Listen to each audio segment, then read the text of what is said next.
A very good afternoon, ladies and gentlemen. And yes, we're at Calder Park Raceway here out in the west of Melbourne. The first time for many, many years. You can cut many of the race drivers and officials in half and count the rings since we last raced here. It was in the mid-noughties or even in the early noughties, depending on who you talk to. But we're back. Victorian State Circuit Racing Championships, thanks to 888 Home Loans right throughout the season 2023. They've done a tremendous job. If you're in the market for any sort of home loan, give 888 Home Loans a call. A great program on the billing right across this weekend. First field is rolling out on the track at the moment. Porsche 944 Challenge up for their first race. Improved production. MG and invited British cars have brought a big field here today. We've got a compact field of Saloon cars, but boy, the quality cars are here for this weekend. BMW E30 and XLs are going to combine. Great field of BMW E30s. Formula V, they will turn it on. And we've got a little thing called Combined. It's just a small field of cars that don't fit into any one of those other categories. It looks like a slow car coming out of the pit lane. I'm Darren Smith. Right alongside me is Jack Atlee. Jack, welcome to Calder Park, mate. Thanks very much, Darren. Fantastic to be back at the iconic circuit, Calder Park. Everything that is old is new again, as Isn't they it? say. Exactly. And it's amazing. In fact, driving in today, had a bit of, I reckon, almost the Bathurst feel about it. The old school arch over the driveway as you come into Calder Park, but sensational to be back. We have actually raced here many, many years ago. Back in around 2008 was the last time that the Porsche 944 category raced here. Well, the founder himself, Dennis O'Keefe, was racing here still then, so it was a good, healthy field. We've got a healthy field here also today. Let's have a look at this grid as they come around. Absolutely, and I mean, we've not only got a new old circuit, but we're potentially going to crown a new old champion, for want of a better term, this weekend as well, because Chris Lewis-Williams, the Baron of Benalla, leading off from pole position. He is going for his 4th championship this weekend in both the state category and the Porsche 944 overall category. Can do it this weekend, provided he has a clean weekend. But Mark Verdino, the Vendetta, is going to go up alongside him from position number 2. Cam Bella, the 3-time champion, sits there on the second row alongside Adam Brewer, who's had a great season. He'll be one to watch. Lyndon Watson, Mark Torbitz, El Presidente, comes off the 3rd row. Tony Westaway, Manny Mezzaselma, Carter Fox, the Prince, Jared Campione making up the rear of the grid along with Joey Calico. Had some issues in qualifying, and then of course you've got John Venoris rounding out the field. As Brewer hasn't made his way around to the grid, he was given a bit of a push out of the pit lane.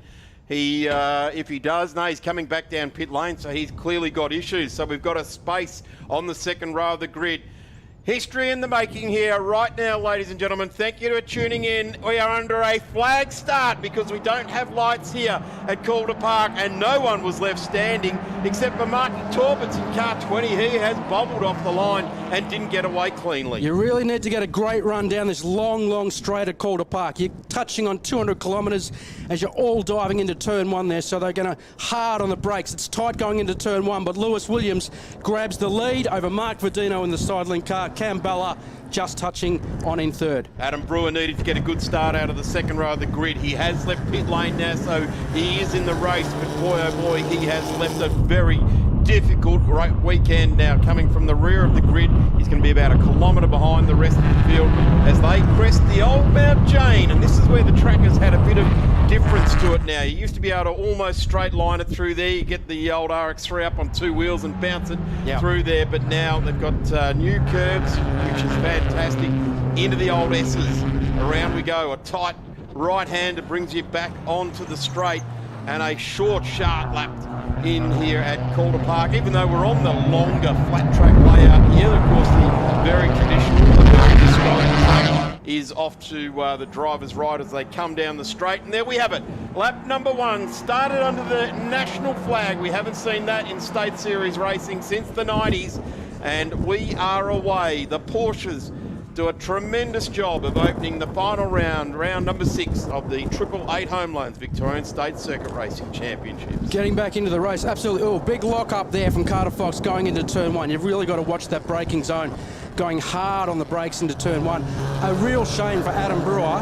He's had a tough start to this race, and I know he wants to build some points going into the final round of the championship, but again, it's the experienced campaigner and the usual suspects of Chris Lewis-Williams and Cameron Bella sitting there on third. Mark Verdino's having a good run coming into second. They want to get the long slipstream down this long both back straight and this front straight. It's an interesting track, Calder. It's got combinations of a lot of different tracks that we race on. It's got the slipstreaming and the power zone of a Sandown, and then you've got the technicalities of almost a Winton out the back half of the track. So it's a real combination of a number of different tracks.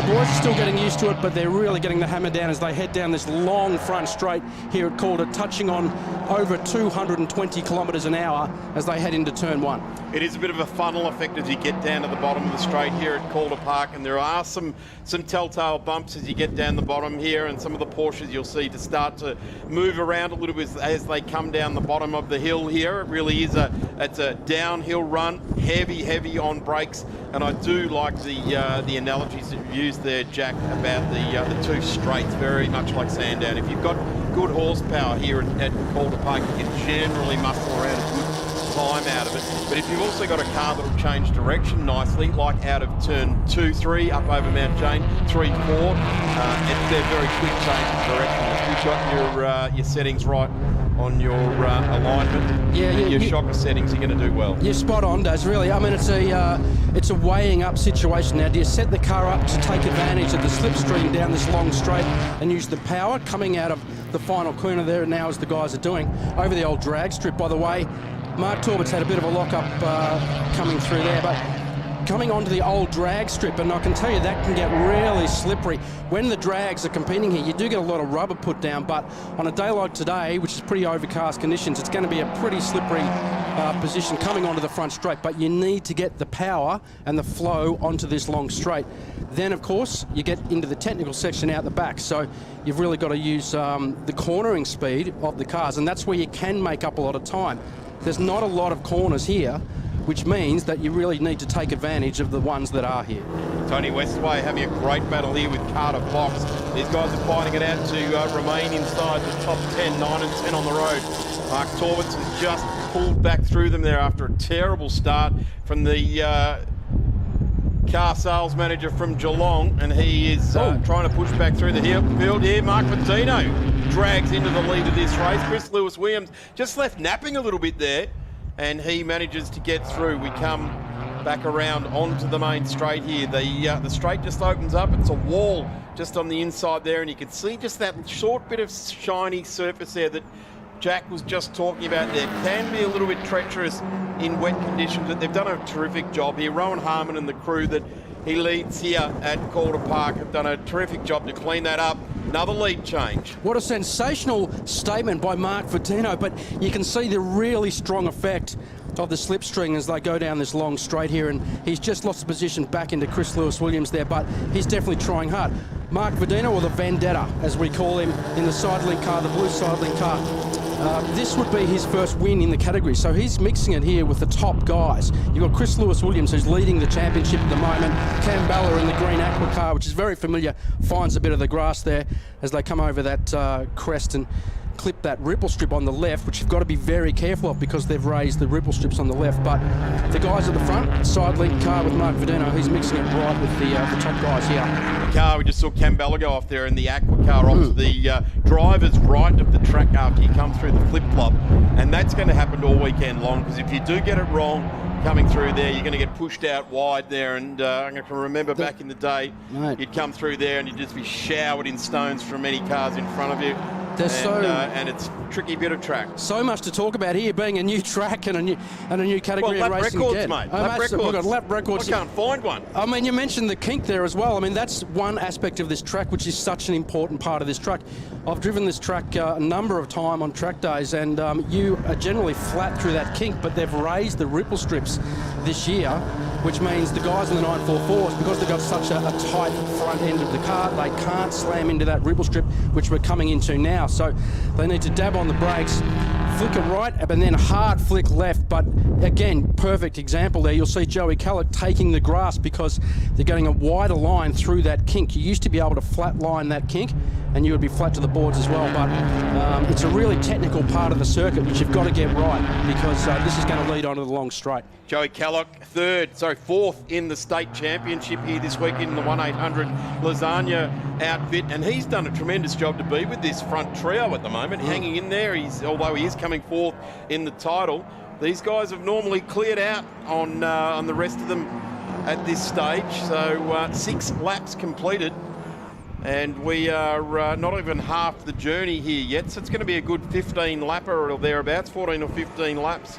for these guys. The fastest lap at the moment is Joey Calloch. He slides down inside Bella. Wow. Would that be the first time Joey Calloch's been in front of the Aqua car? You'd have to say, what an amazing, sensational move by Joey, opposite lock as we call him, Joey Calloch. But he's really on the pace at the moment. All the top 4 guys are sitting in the 108s at the moment. They're all on 108.6, 108.7, 108.8 and 108.6. So they are so close. I mean, there's less than half a second separating the top 4 guys.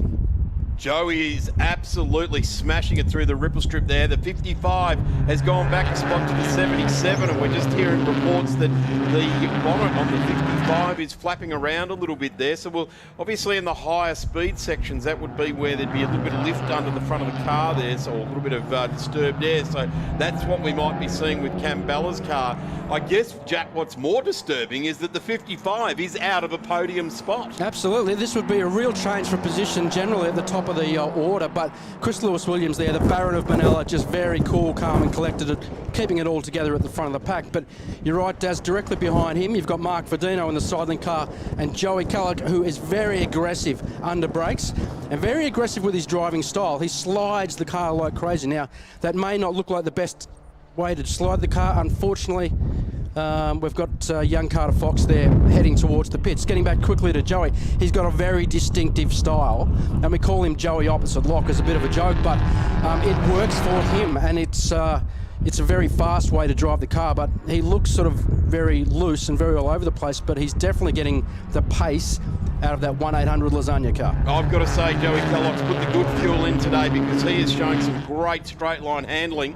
Really got the tune set for that thing, so that's great. He's gone I want to get down the chute hard and fast. He's got the car set up for straight line running, and that is what you can do here. I remember in the day, a couple of the categories where you can sort of change your aero package, not 944s. They've got to run what the factory determined. You'd run a lower downforce car here because you're wanting to get down the straights. You really want to not have drag, so you'd take a front spoiler off and just run a production spoiler or something like that. But have a look at this. The 1-800 Lasagna man, he is absolutely streaming it down through turns 1 and 2, and I reckon he's running a lower rear right height than the other cars there as well. He's definitely got those Yokohamas up into the cars. He could be. He's definitely set the car up, by the looks of it, for the long straight, which is effectively 1/2 of the whole circuit. As I said, you're balancing that. Joey's right up on that ripple strip again, which is, as I said, been raised, and it's a pretty high ripple strip, so you've got to be a little bit careful, but it gives him the advantage of the slipstream. You can see that he's all over the back of Mark Verdino as they head through this little kink, which is a left-hander, a right-hander, and this corner here, which the guys are on now, leading onto the front straight, is critical, because if you get this right, it's going to affect your lap time, but affect your speed all the way down this long straight, and especially as we head into turn 1. Interesting thing here, Jack, at the moment is it looks like Cam Bella is not getting the power down on the straight. He seems to be getting just left behind a little bit here. Gets into more into the higher speed part and starts to reel them back in, but it's all just a bit too late. There's that bonnet we're looking at. That doesn't look too bad. He's got 4 bonnet pins across the front of that car. Yep. One of them may not be done up properly, so the other 3 will hold that down for him. So no issue there at this point in time. But have a look at this. The 1-800 Lasagna car up against the side link car of Mark Verdino. Great to see these two coming on strong at round 6, isn't it? They're absolutely laying on the pressure. Oh, they've definitely come on leaps and bounds, the two of them, Mark Verdino and Joey Calloch, who's again all over them. He's going to have a lunge, you'd think there, but hard under brakes. Mark Verdino, they're very established, very confident driver now in that silent car. They're both very quick cars, and in fact, Joey Calloch currently has the fastest lap of the race, which is a 1:08.5. So he's getting real good speed out of that 1-800 Lasagna car. I know he had gearbox issues coming into this. He had gearbox issues yesterday afternoon. So they've changed the gearbox on that car this morning. and it's certainly paying dividends now by the looks of it. Looks like it's got the lucky gearbox in it, but at this point in time, Exactly. got himself on the podium at the moment. He's had Still got 8 minutes left in this one. he's had a hand. Again, you can see Joey sliding all over the place as he backs it into turn 1, but he's just so hard on the brakes. Now, I mean, as I've mentioned there, I mean, it doesn't look pretty, but it's fast, and that's all that counts. So he's in a position now to claim certainly second position in the race, if not go for the win. The Baron of Benalla, though, Chris Lewis-Williams out in the tyre power Benalla car, the white car there that we can see on screen, pretty accomplished and. In fact, they're closing in on CLW at the moment. And Yeah. what's happening is that they've shaken Bella. Bella has drifted right off the back of this group now to the effect of 1.3 seconds, sorry. So Yeah. they've shaken him. This is our front 3, and they're gaining on Chris Lewis-Williams out in front at the moment. The good thing for Chris Lewis-Williams is that he looks in the mirror and goes, no title contenders. Absolutely. Let's just go. Let's just ease this thing along. CLW has definitely got the title on his mind this weekend. Chris Lewis-Williams just really needs to finish all 3 races effectively. He's got a good buffer over Cam Balla. Cam needs some luck, but Cam is now actually falling back into the clutches of Lyndon Watson. So, yeah, there might be some slight dramas on the Balla car, the aqua green car. I spoke to the Godfather himself. I was granted 5 minutes with him, Andy Bella, who runs a sensational operation at Bella Motorsport, and he said the car was okay, but they were a little bit concerned after qualifying. So maybe those gremlins are creeping in during the race. How cool is it to see Manny Menezalba back amongst the 944 competitors? Yeah, fantastic to see Manny. I mean, Manny's, again, a very experienced campaigner and used to running Porsche GT3, so he's used to high-speed machinery. I'm pretty sure Manny has not raced at this circuit before, but the car on screen that we're looking at is Tony Westway, and he has raced here before. Tony is one of only 2 drivers which have raced here in the past. 944s ran here back in 2008 was the last time they ran. So Chris Lewis-Williams, who's leading the race, and Tony Westway in the yellow and black car, are the only 2 guys that have actually competed in anger at the circuit. Big shout out to 1-800 Lasagna. They're sponsoring this round for the Porsche 944 Challenge, and of course the other supporters there, Porsche Cars Australia, have thrown their weight in here. And have a look at that, Joey Kellogg, as Jack Utley says, getting it loose and sideways there. The man from 1-800 Lasagna pouring on the entertainment. What that has done, though, is that has given Mark Verdino the big shove along, hasn't it? He has now got clear rear vision mirror from Joey Kellogg, and he can see the champion-elect in front of him at the moment. When I say champion-elect, 472 points over Cam Balla at 444. So it's sort of starting to reach out if you're the driver of car number 37, Chris Lewis-Williams, for the championship. Yeah, indeed. Mark Verdino there, the car that's coming second. Local boy, lives in the Keilor region, I can tell you. So he's pretty used to these conditions, and he's got a bit of breathing space now. But again, the Baron of Benalla out in front. Chris Lewis-Williams in the tyre power Benalla number 37 car crosses over the start finishing line and is pretty much looking in control, but a really sensational performance by both Mark Verdino and Joey Kellogg to make up the remaining packs. Both of those cars are known in the category as being fast cars in a straight line. Joey Kellogg hard on the brakes going into turn 1. As I said, you're touching on around 220 k's an hour as you head into that hard braking zone. You've got to flick it right and drive it up over the crest, and then take advantage of the kink as you come down the back half of the circuit. Watching Cam Balla come now with Lyndon Watson in the Watson Transport entry. They come up through the flip-flop. Right, then left. Great to see legends of Victorian sport like Paul Rule coming out here today. Had great success here in his awesome Tirana over many years in what was called club cars, now in improved production. So still got that Tirana, and we would love to see him back racing one day. Absolutely. Great to see all the guys back at this iconic circuit. It's fantastic to be back at Calder. Got a really sensational old school feel about it. It's both a technical course, but it's also a horsepower course. It's got a bit of everything, so we definitely encourage you to get out and have a look this weekend. And speaking of having a look, if we look down the field, again, it shows, unfortunately, what happened at the start, but Adam Brewer's now got the fastest lap of the race, as again, Lyndon Watson dives under brakes there, under Cam Balla. Cam slightly falling back into the clutches there of the mid-pack of the field. But Adz Brewer, who's sitting third in the championships, currently has the fastest lap. Look at that! Joey. He's going to have a go, Joey Kellogg. If not, he's going to head out to Avalon tonight and try and get some laps in on the speedway. Yeah. Backing it into turn one. The super cheap auto replay there, just giving us all of that fantastic footage down at turn one. He's got a wild driving style, Joey Kellogg. There's no doubt about it. He's certainly exciting to watch. He makes a good lasagna too. And he makes an absolutely sensational lasagna as well. And if you get out to Thornbury, you'll be able to get a good piece of that action. Hello, we've lost one. We've lost Adz Brewer by the looks of it. Yeah, no, sorry, Johnny Vanoris, number 32. We've lost Johnny Vanoris. Now he's, I would say, lost it at the kink there again. That ripple strip is quite high, so if you grab a millimetre too much of that kink on the left, it's going to upset the car and you're straight on the grass, and it's hard coming back from there. So I tell you what, interesting down this straight now. It is an absolute concrete canyon, concrete barriers right on the edge of the track, all the way down the straight. And that harks to the drag racing history here as well. Yep. And Lyndon Watson just lifting a wheel on the bumps through turn one there. He's gone through on Bella. This is not a good result for car number 55. Things are just starting to slip away from him in the 2023 championship hunt now. And you can see this is why Adam Brewer in the AVI Technology Company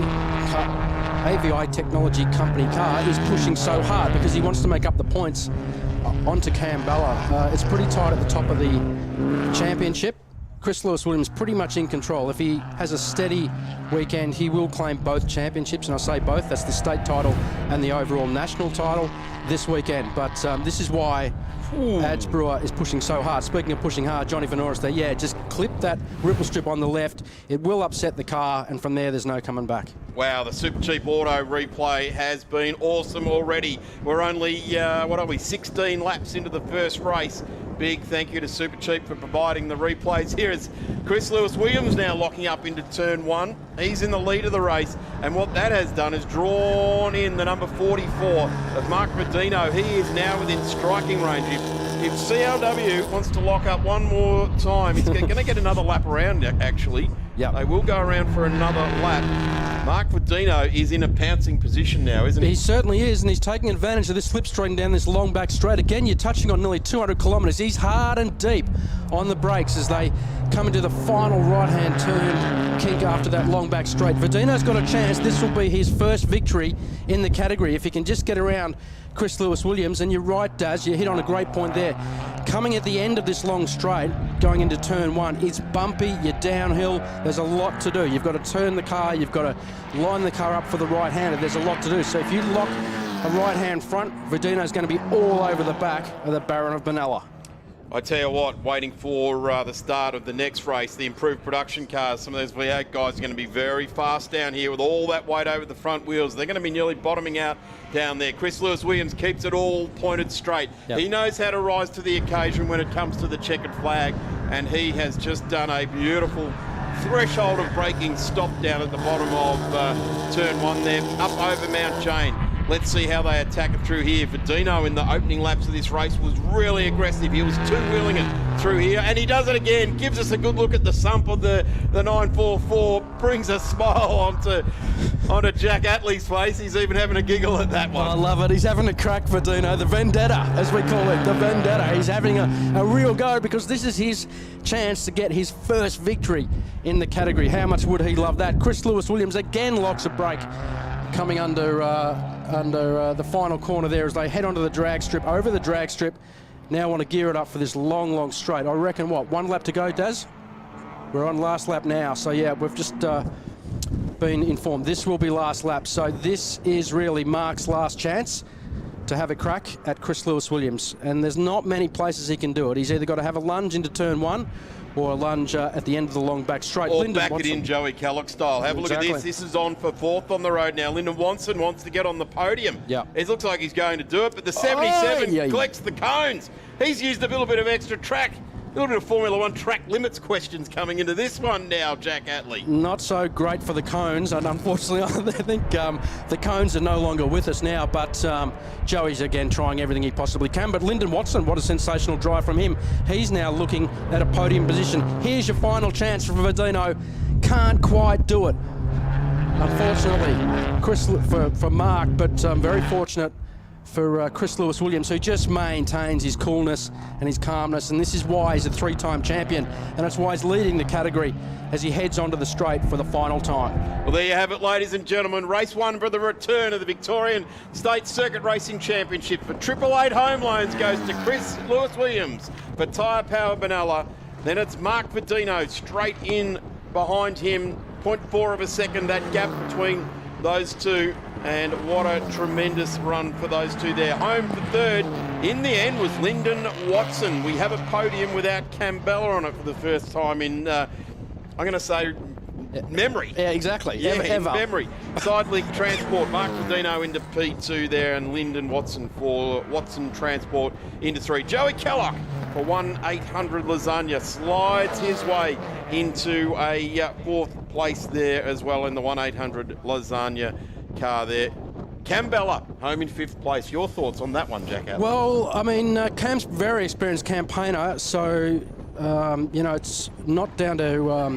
I'm not sure, really. I mean, we really have to go away and assess that. And but the Bella Motorsport operation is absolutely at the highest level. I mean, they're multiple champions in this category, so they'll have a look at the car after this race 1. I mean, we're all fairly new to this track. I mean, again, so you're going to find some gremlins.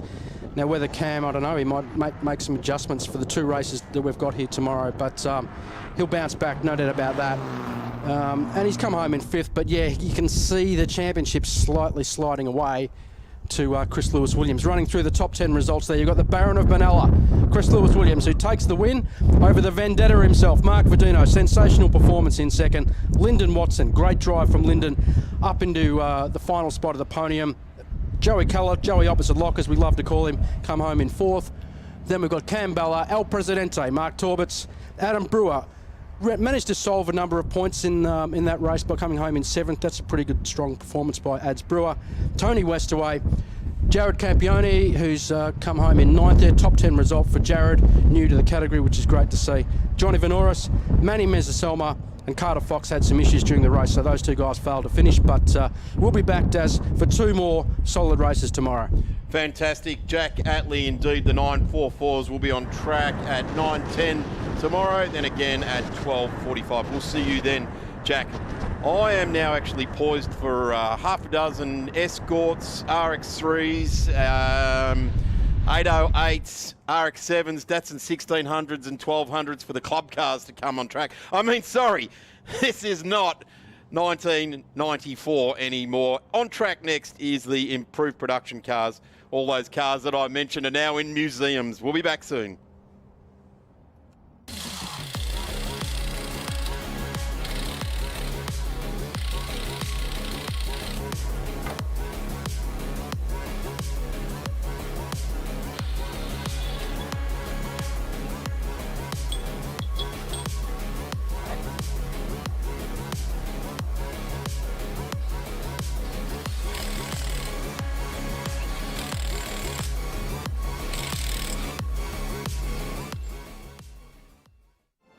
Weekend in, weekend out, Motorsport Australia officials are making waves. From waving flags, waving cars through pit lane, or responding to a wave for help. Wave hello to new lifelong friends. Who knows, you might just make waves around the world. Ride the first wave. Search Motorsport Australia officials today.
Welcome back trackside here to the 888 Home Loans Victorian State Race Series, and here come the improved production cars into pit lane and out on their sighting lap.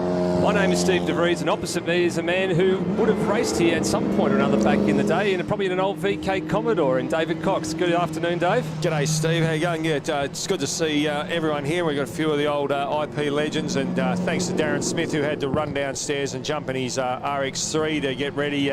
Suit up, Darren. I hope you're tagging on out the back there. But no, it's good to see Roy back out there and his brand new wife. Just down in front of us there, we've got Steve, Danny. We've also got Steve, who's one of Damien Milano's mechanic out there as well. Give us a wave, Steve, up in there. We can see you over there. But no, it's awesome to see so many cars here this weekend. First time back since 2007, and I believe that was a day-night race last time we were here, Steve. And yes, I haven't raced here for many, many years, and we'll get here again next year. Certainly will. You got that car that's still got a fair bit of repair work still to be completed, but good to have you in the box here. Good to have a good turnout of cars as well. Now, we went scrambling for the record books as we're looking through the grid here. We went scrambling for the record books this morning when Paul Cruz smashed out a 102.5 in qualifying, and considering the only change to the circuit in the last 20 years has been that they tightened up the chicane at turns 4 and 5, that's one hell of an effort. That just goes to show you how far the category has come. Absolutely, and the tightening up of that chicane would have probably added another 0.5 to 0.7 of a second to the lap time. So for Paul to go over a second under the lap record is extraordinary. Danny Timewell also went way under the lap time, so that's also really good. I can't wait to see 25 laps, or close enough to 25-minute racing. We're probably going to have 23 laps. It's going to be pretty good to see how the guys up the front actually hold up with their tyres. And then you got the little BMWs of Brawny, and then Butch, who's really good on tyres as well, come sneaking through. So, and don't forget Daniel Verica, who hasn't raced for a long time, but that RX-7 will be really handy a little bit later in the race. Yeah, that little green RX-7 will be one to keep an eye out on. It's actually not his car. It actually belongs to John Perkins, who's feeling a bit unwell, has decided not to race, but very, very graciously given up the seat, put Dan in it, and the usual race driver excuses have come out. You know, haven't been in the car for 12 months, but you know what? The on-track action is going to speak for itself. Absolutely. And it's good to see a handful of hands shoot up this morning when the question was posed, how many of you were around the last time we raced here? And about a half a dozen hands shot up. Oh, I think that'd be it. And most of them are from about row 6 backwards, I'd say.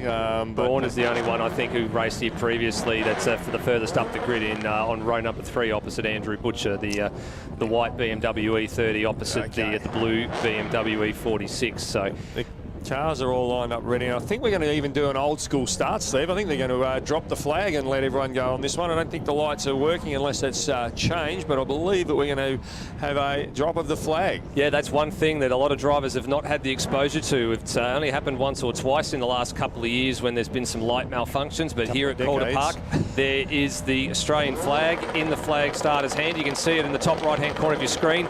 The revs rise, the flag drops, and off we go. And smoke screen from Paul Cruz, who's absolutely lit the tyres to beat, and he's going backwards rather quickly. And absolutely right, he's gone backwards. The pole set up, left a big trail of 11s and a cloud of smoke. Through go the 3 V8 powered Holdens. Danny Timewell out of position number 2. Luke Gretschkumbo, the series leader, looking to go around the outside, and Ian McLennan in the Pro Cup Monaro trying to find his way through, but there is no room for him here. Now Danny's got the bit between the teeth here, having to leave a little bit of space for Luke, who was looking at the inside at turn 3, but that then allows Paul Cruz to scythe on around the outside at 3 and be in position for the flip-flop, which he maintains as they all head towards that newly reprofiled set of corners. Look at that drive out of the back straight down.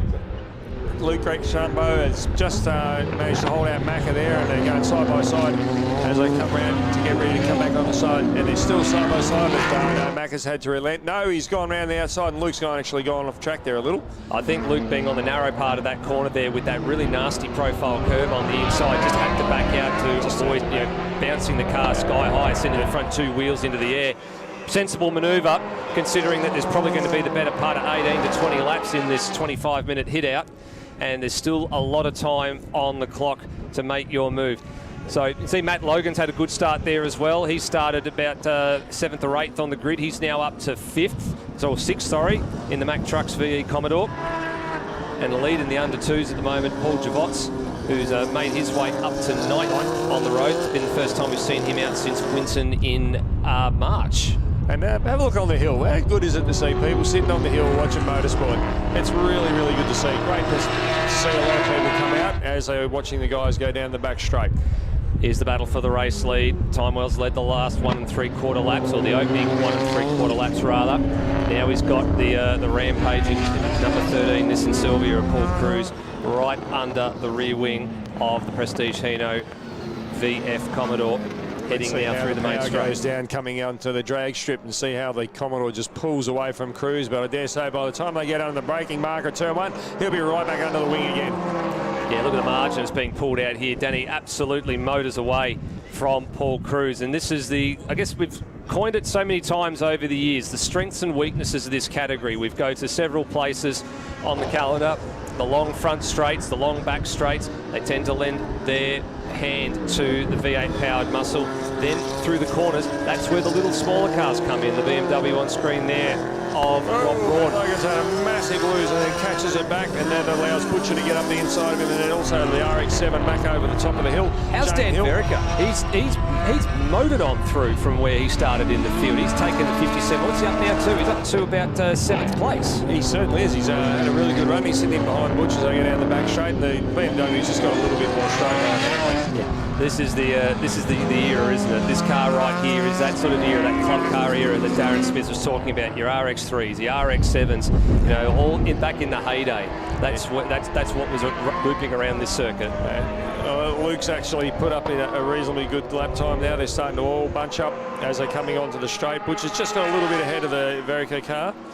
And Matty Logan's also got the power down, and he's coming right up beside the RX-7. Has a little bit of a lock up there as they get ready for turn 1. I'm not sure if that's a lock up there or there's just something on the road on the approach halfway down the front straight. That's a lock up. That certainly is a lock up. I've seen a few cars just sort of going to the right hand side down the front straight, and as they get to like a little dip in the road, it's almost like they're scraping the bottom of the surface of the racetrack. It's just like the splitter is just kicking up a little bit of spark, just makes it look like it's a lock-up, but they're doing the better part of 200 k's an hour, so it won't be a lock-up halfway down the front straight. Looks like Matt might be having a bit of a tyre issue. Actually, he seems to be either gone out with a bit too high tyre pressure, maybe, because his car's squirming all over the place. So maybe, or he's just being a bit hard on the loud pedal.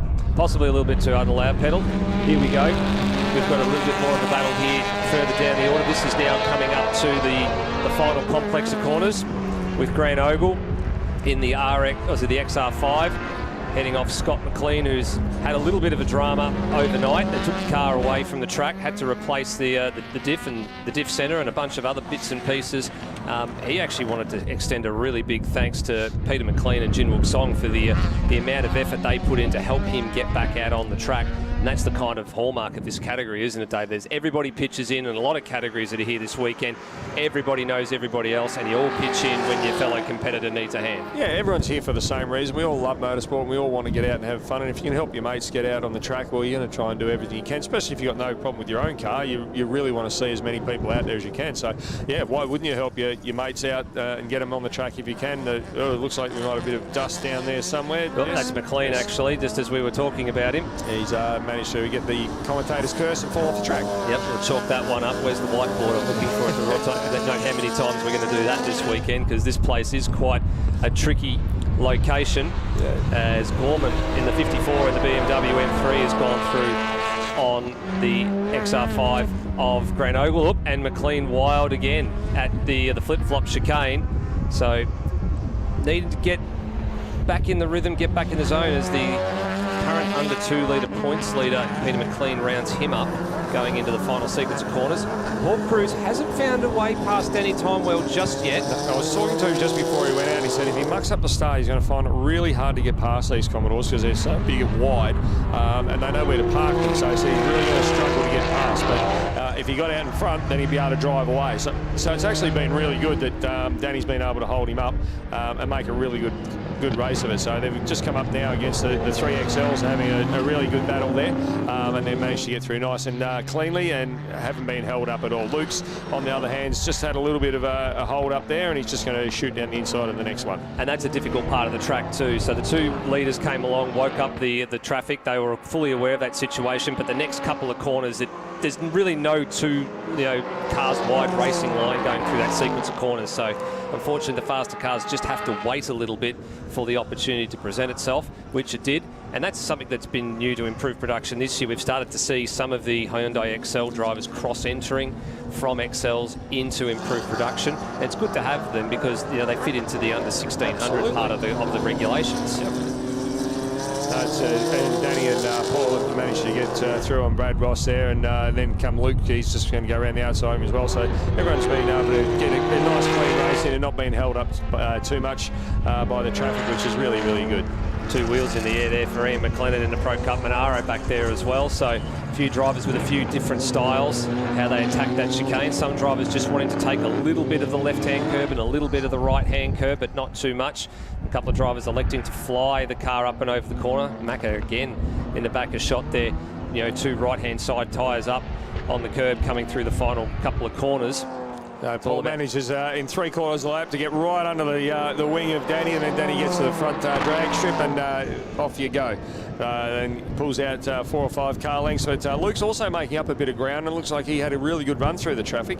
So he's managed to get right only 3 or 4 car lengths behind now. So they're starting to bunch up, and they've still got another 15 minutes, Steve. So this is going to get really tight towards the end. And the lap times at the moment, they're broadly similar out in front too. So 5 flats for Timewell and Cruz, 5-1 for Gretsch Cumbo. So there's not a lot in it. And even McLennan and Braun are into the low 5s too, 5-4s and 5-3s. So the drivers are not really making any ground on each other. They're not really elongating the gaps between themselves too much either, as BMW of Andrew Butcher and the RX-7 of Dan Verica managed to round up Brad Ross before flip-flop. And Verica might have a go here down the outside of Butcher at turn 6. Defensive line from the 59 and a holding station for the moment. How's that? A late model BMW against an early model RX-7. There's lots of strengths and weaknesses. You can see the BMW is just beautiful under brakes. The RX-7's probably a fair bit lighter, but then the horsepower down the straight, and the BMW just pulls away just a little. Just a little bit. Not the same sort of advantage that the V8 has over the S13 of Paul Cruz at the moment. Sort of distance being picked up there by Andrew Butcher, but nonetheless he did sort of just move away just a little bit. But Dan's doing a fantastic job here just to stay in touch with Andrew Butcher. As we said, there's a long, long way in this race still to go, so there's still plenty of time, but Dan's right up under the rear wing of Andrew coming into the first chicane. And it's the same sort of situation I'm sort of looking at in front. If you're going to have a go, it's going to be at a place where this car behind has got strength. There, he flew through the chicane there. Now he's looking down the outside here. Oh, and there's a car missing with the bonnet up. That's is that Chris Bodal, I think it is. And he's gone straight on at turn 1. Looks like the bonnet pins have failed, or they haven't been put in correctly, Steve, and that would have been rather frightening going down there at probably close to 100 mile an hour and have the bonnet slap you on the top of the head. Yep, you're absolutely right. That would have been an absolute wake-up call for Chris Bodal. So yellow flags out. Let the traffic know that there is a car that's stuck to there. There's actually the yellow and red stripe flag there as well. So a lot of drivers just being made aware. Be careful coming into there. Now, you did see as well as a handful of witches' hats just on the side of the circuit there as well, which the drivers have been told to make sure they stay away from, just on their left there, because there is a nasty drop-off on that part of the circuit. And if you leave the circuit at turn 1 as well and go straight on, it's quite a nasty drop as well. Yeah, that's not going to do your tyre or your suspension any good.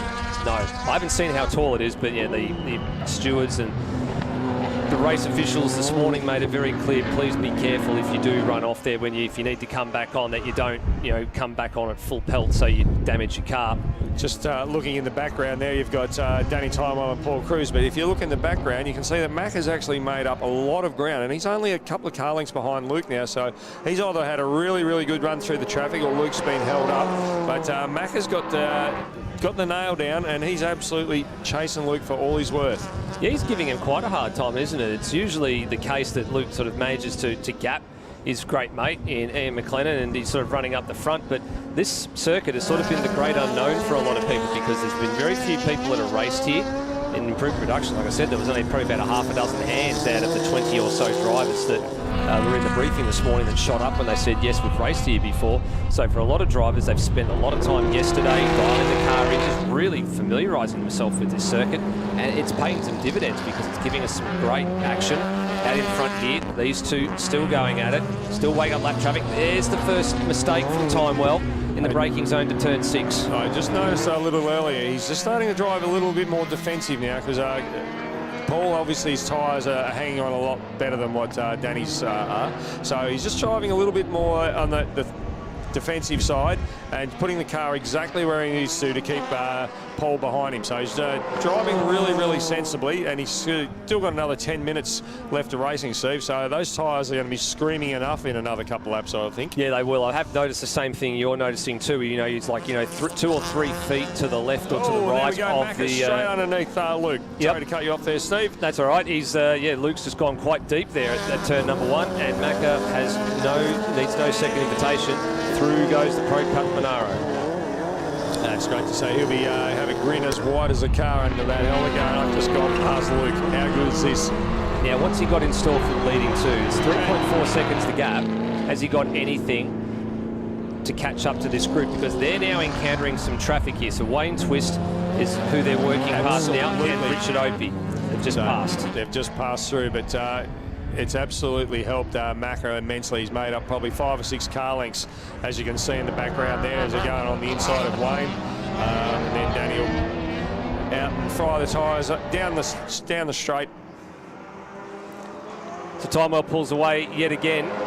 That's the conclusion of 12 laps already, and still 9 3/4 minutes to go. So you do the math at home to work out how much we've got to go. This battle is still going on for 6th and 7th place between Butcher and Verica. He's had a couple of little looks, Dan Verica. This probably might be one of the opportunities that he could have down here at turn 1, but he's not quite close enough to really have a go under brakes. I think the spot for Dan is going to be up at turn 6 because he's so much quicker through the flip-flop, but not when he's doing that, not when he's locking up the tyres like that. But watch him going through here, Dave. This is the bit where I think the BMW is just a little bit heavier. And look at the amount of gap that Dan closes up. He's right under the rear wing, head up over the hill, and then through the flip-flop chicane. Just look how quick that RX-7 is, and look, that gap becomes virtually nothing. There you go. So if he can get that right, he'll be in position for a move at turn 6. But Andrew's very, very awake to what the situation is and parks the car perfectly on the inside for the next corner. They certainly do. And you can see that there's probably a good 300 or 400 kilos difference in the car. And you can see that in the braking. The RX-7 squirms all over the place, but absolutely just dives straight up and gets back under the wing. Whereas the BMW with the German engineering that's 30 years later in technology is actually a much nicer car to drive out of the turns and gets its power down rather nicely. So it's a really good, interesting battle. Yeah, very, very interesting battle indeed, much like the one out in front. Just noticing there's a couple of cars. There's a car that's just slow on the left-hand side here. That is Stephen Gorman in the BMW, the number 54 M3, who's just ground to a halt there after cresting the hill. So yellows are out for his stricken machine on driver's left. And as they head into, I think that's the old Glowweave corner, and Steve, is what they used to call it back in the day. I believe you're right. Jesus, how's that from memory? I haven't heard that name for a long time. So they're just being held up a little bit coming onto the straight, but then we've crossed back over to, is that Colin? That's the couple of the XLs, so Connor McLeod in the 64 there, and Matt Logan, who, as you said, had fallen down the field a little bit, but only as far as 8. So he's, whatever the issue was he had earlier in the day or in this race, he's managed to rectify that and is still going strong. And here we go, finally. There's been a change for position number 6. Here we go on the replay, from thanks to Super Cheap Auto. And well, Andrew had been defending and defending and defending, but Dan's attacking. Dan just went the long way around that time and decided, well, I'm going to have a little bit of a go, and he made that move stick. So great job. Oh, we've got the race leader. I think we've got an issue potentially for the race leader while this battle has just been going on. The race leader looks like he's just come off the circuit just ahead of these two. Yeah, yellow flags are out, and there he is. So Danny Timewell has had some sort of failure, and with that potentially means that the club championship and the state championship is going to head to Luke Gretsch-Cumbo as long as he brings that car home. What a disaster. What an absolute disaster that is, Steve. We have no idea what's happened there, but that's left Paul Cruz out with a nice little handy lead, and that'll be put Macca in second, Luke in third, and Rob Braun will be into fourth. No, exactly right. So what a shame. Danny was doing such a good job defending from Cruz for the first 15 to 20 minutes of this race, and we've just been told there was some sort of smoke that happened with that car and he's pulled it over. So either something's let go or there's been a failure of some nature. We just don't know what it is. And look, they're all dropping like, I was about to say, I thought we had another one dropping like flies for the minute. Scott McLean, very, very slow up the hill. I wonder if there's some sort of fluid down on the track, and that's why they're starting to go a little bit slow down there. Maybe Danny may have lost a little bit of fluid out of the car, possibly, maybe not. No, the boys are still going through there quite well. I haven't seen the oil flags or anything out just yet. It's just yellows at the moment, so right. It's just potentially just some sort of a failure. Hopefully not too much for Danny Timewell, but putting a big dampener on this race. And his championship. And his championship. So he'll be safe in second, but from the club and the state, but he was still mathematically in that hunt coming into the round. He needed, 3 good wins and a little bit of luck to go his way. And unfortunately, the luck has swung the opposite way. This circuit lends itself to a lot of overtaking of traffic, so it's actually made the race really quite interesting because Macca would get a little bit ahead and then get a bad run with the traffic, and that's allowed Luke now to catch up nearly onto the back of him again, where he'd had probably 7 or 8 car lengths, but Luke's nearly back onto the back of him now as we go back to the Butcher and Perkins car with the Dan Verica. That's right. So, and despite the fact that Dan definitely looked the quicker car sitting in behind Andrew Butcher, he hasn't been able to pull away here. So, again, going to show you can see, he just opens the margin just a little bit there, but the more modern BMW with the updated and much, much more powerful power plant, just keeping in touch, through the critical parts of the circuit, through or down the straights, not so much in the corners, but just making all that deficit back. Here we go, XLs and Connor McLeod. That's down the inside of Carly Fleming, and that's up at turn 1, and that's a very nice pass. It certainly is. It's great to see these guys having such a good battle together. Up through the hill, a little bit of curb usage in there as well. And nice clean racing. It's really great to see. It's really, I'm so glad that these guys are running. It's getting a little bit wide there, just starting to get a bit squirrely, the front wheel off into the dirt. She got a little bit too close to the edge of the track there, and that's that sort of rob Peter to pay Paul thing, isn't it? You want to move the car over so you can, get that nice, close to as possible straight line through the chicane, but if you move too far, you upset your turn-in point. People have been saying you need to turn in fairly early for the right-hand part of that chicane, so you're set up perfectly when you come out the other side. And race leaders right on their tail too as well, so Cruz will round these two up down the front chute. Blue flags are out, good observation.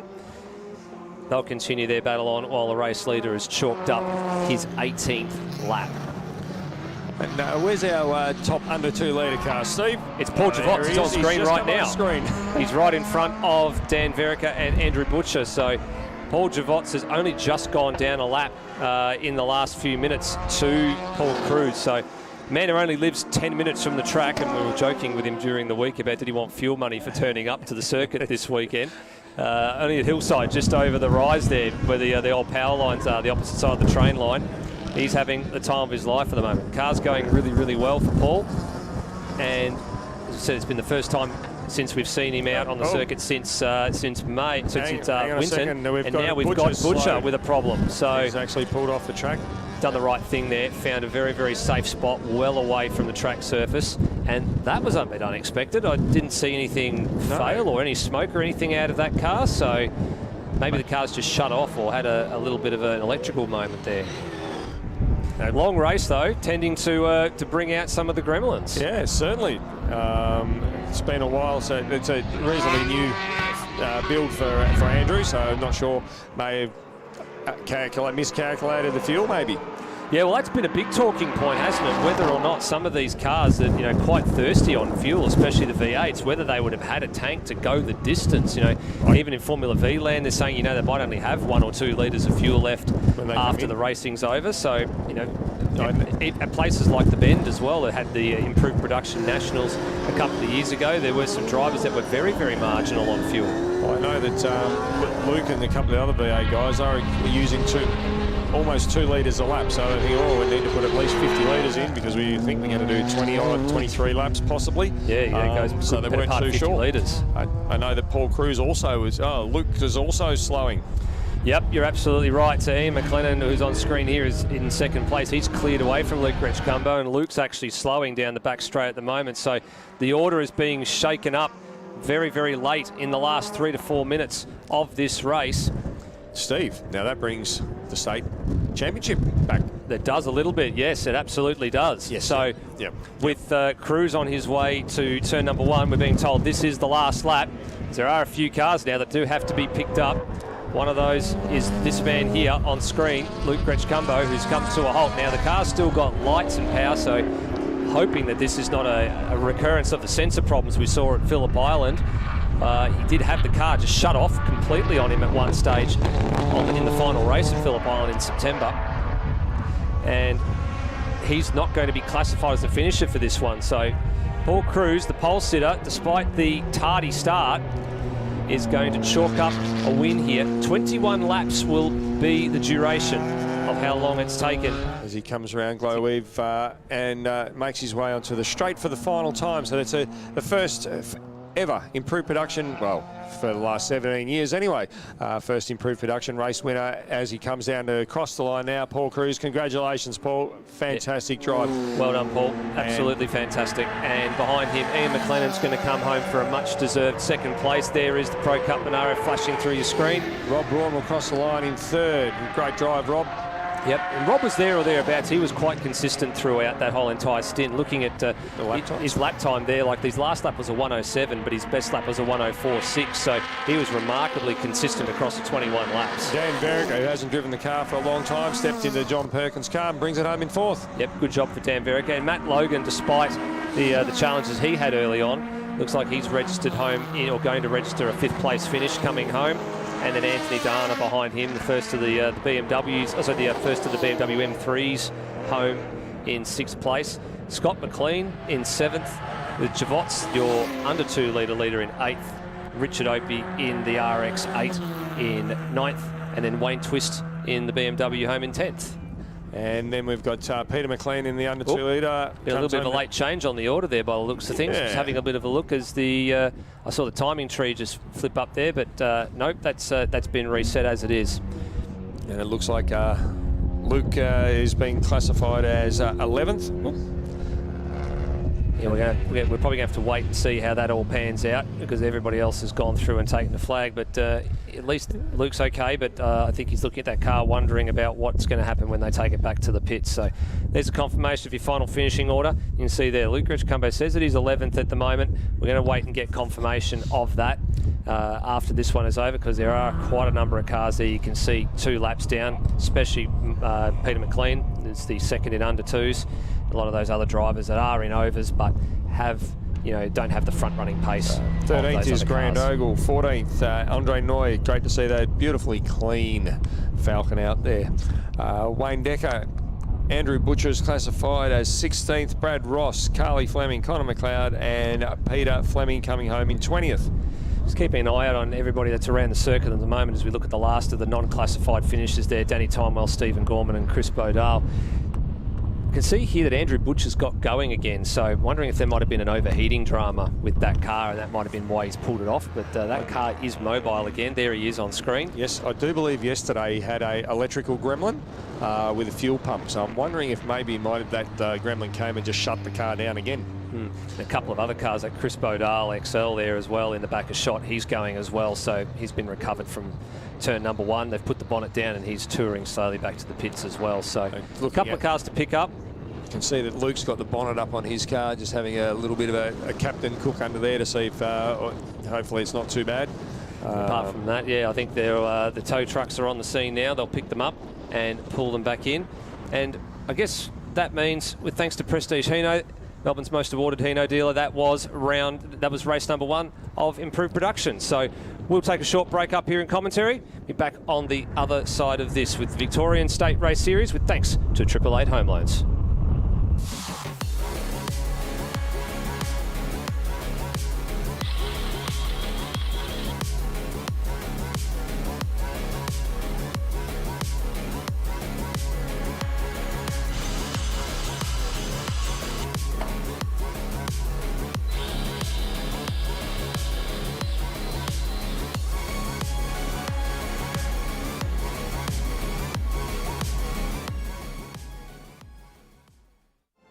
Weekend in, weekend out, Motorsport Australia officials are making waves. From waving flags, waving cars through pit lane, or responding to a wave for help. Wave hello to new lifelong friends. Who knows, you might just make waves around the world. Ride the first wave. Search Motorsport Australia officials today.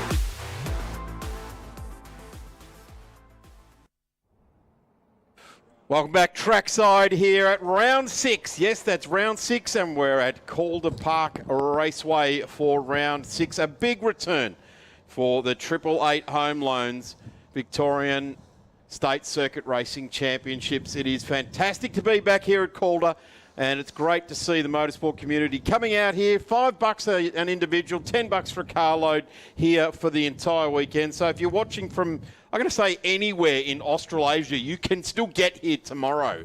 You can arrive here at Calder Park and you can see the final day of the final round of the 2023 championships. A really big shout out to a group of commercial entities that have really dug deep and helped us get this round up here this weekend. Metabo Power Tools, welcome to the Victorian State Circuit Racing Championship for the final round for 2023. And let's see if between us and Metabo and 888 Home Loans, we can forge a great relationship for 2024 and beyond. And I also throw into that show bag of awesomeness the Racer Industries people and also Super Cheap Auto. Big fans up on the hill, that's great. We'd like to fill those stands, but we understand it's a bit of a blustery day here at Calder. In fact, it's probably the best day to come here because it's either blustery, that's always blustery here at Calder.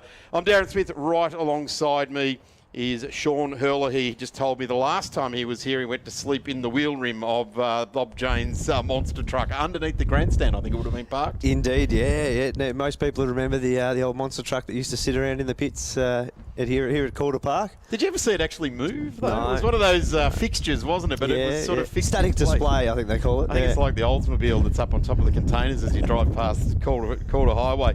But Sean, you're like me, you're a second-generation motorsport guy. You remember coming here as a kid. Pretty cool to be back at Calder, isn't it? Oh, it is, mate. The nostalgia here and even the feeling in the pits. Everyone's really loving back being racing here at Calder Park. It's a good feeling, isn't it? It really is. And as I said, I'll mention it again. A big shout out to Metabo Power Tools, Racer Industries. Now they know racing. The Blanchard family running that business, so it's great to have them involved. And Super Cheap Auto. It just goes hand in glove, doesn't it? Car racing with Super Cheap Auto. It certainly does, mate. Metabo tools are some of the best on the market, I reckon. I might be a bit biased because I use them daily, but they are very good tools. And Racer Industries, they've got just about anything for every race car. So, and opening more and more stores around the countryside as well. So a big shout out to all of them. And a couple of blokes that are going to be out on track in this one. Phil Chester and Paul Vernell, who, along with Callum Brannigan, have been working away very, very hard in the background. And while we're mentioning names, let's mention, well, I can't mention all the names, but the people in race control and the heads that have been scratching for the last couple of weeks to get this event up. It's going to be a ripping weekend, and we enjoy it. It's close to home for many people based in Melbourne, and for me, it's just a couple of tollways. It'd be nice if they weren't tolled, but getting out here and can get here in sort of 45, 50 minutes. It's quite nice. Get to go home and tucked up in my own bed and see the family tonight. Yeah, there's not many places in the world where there's sort of 4 or 5 racetracks in the state, is there? It's, no, and that's special. that's why when the Jane Corporation said, look, we're going to start doing something here again, the state series said, yeah, well, if you're going to, then we'll jump on board. So great faith being shown by Motorsport Australia there as well. Cars rolling out on track now. The MGN invited British cars for race 1 for the weekend, and the front row of the grid is same as what we saw at Phillip Island, and I'm going to say the rock stars in there with Simon Elliott, Philip Chester across the front row of the grid. The 55 and the 72 is going to be an amazing drag race down to turn 1 here. Michael Trathen in car number 1, and this is at the opposite end of the scale as far as these cars are concerned. We've got V8s on the front row of the grid, 1300cc Michael Trathen. Car 1, he is legitimately the state champion, and if you watched any of last year's racing, he just finished races and did it well on the podium. Danny Siama on position number 4, back to Anthony Vollebrecht. Trevor Lindsay. Now this guy at round 1 in his Triumph was an absolute sensation. Travelling from South Australia with his Triumph GT, and that is a rapid piece of kit sitting on the 3rd row of the grid, and really cool to watch him really grab it by the neck and throw it around the track there. We go back to Jefferson John Cox in the 95, Paul Vernell in car number 8. There's that GT Triumph just disappearing off the bottom of screen there as well. Hank Swarton in the 36. Vin Gucciardo, great to see him back in the field there, sharing one of Phil Chester's race cars. Warren Lawler, David Bagent, back to Michael Hurley. Your dad? Yeah, having a steer this weekend. He's out of the box for the weekend, having a bit of fun on track. Good to see, and would remember the track way back 20 years ago when he used to race here. I'm not too sure about that. He said it went down the front straight and turned left. Is that right? I wouldn't know. Well, it was when it was linked to the Thunderdome. We did a couple of them back in the day too. So yeah, big eyes wide open into turn 1. Behind him is the 260 of Jason Edwards and John Illingworth out of South Australia as well. Great to see these border jumpers joining us here in the Victorian Championship. Trevor and John have done a tremendous job. Jason Edwards as well. Revs rise, the flag drops, and boy, these cars would have seen some flag drop race starts over the years too. Trevor Lindsay's got a great start up the side of Danny Siama, going to put around the outside. Good start there by Phil. Goes down into turn 1. There's smoke pluming out the back of his car. That is not what he wanted to see. In fact, is that flames? Oh, I reckon that's a tyre or something. Or something's gone amiss there. They had some issues in qualifying with those cars, and they were tinkering away all in between. Oh, that diff's not mounted properly. It certainly looks like something's come amiss there, and Phil will probably withdraw from that one. Yeah, there's a track rod dragging on the ground there, so we're not going to see this car finish this race. Have a look at Simon just trying to get by there. I think at the moment Phil's not aware. Yep, he's well aware of it now. There's the Triumph GT. It wants to replicate round 1. Comes charging on through there. There's definitely something dragging on the ground. They're trailing. Something's definitely let go from the back of Phil's car there, and rubbing tyres and that sort of thing. Hopefully they get that sorted for tomorrow and get him back out there, but yeah, he'll be a withdrawal for the race. Absolute monster of a car. It's almost as long as it is wide. It's almost like a square, isn't it? Yeah, it's not quite an original MGB GT V8 anymore, but look, the underpinnings are still there. As we see Simon Elliott coming onto the front straight to finish lap 1 in the lead there. Closely followed by Trevor Lindsay in the GT6 Triumph. And Danny Siama bringing home 3rd on the first lap. Geez, I tell you what, he wheels that Triumph well, doesn't he? Oh, as you say, Darren, it's an absolute piece of machinery. They've had some teething issues yesterday, and he hasn't actually had much practice around here, so he's sort of still learning the track as a South Australian. And no, but he does definitely know that thing backwards, and will give it all his best. Have a look at this. Car number 8 getting plenty of screen time. The MGZR bobbling around, really stiffly sprung on the bumps down exiting turn 1. Comes up to 3 and 4 and up over the hill goes the number 8.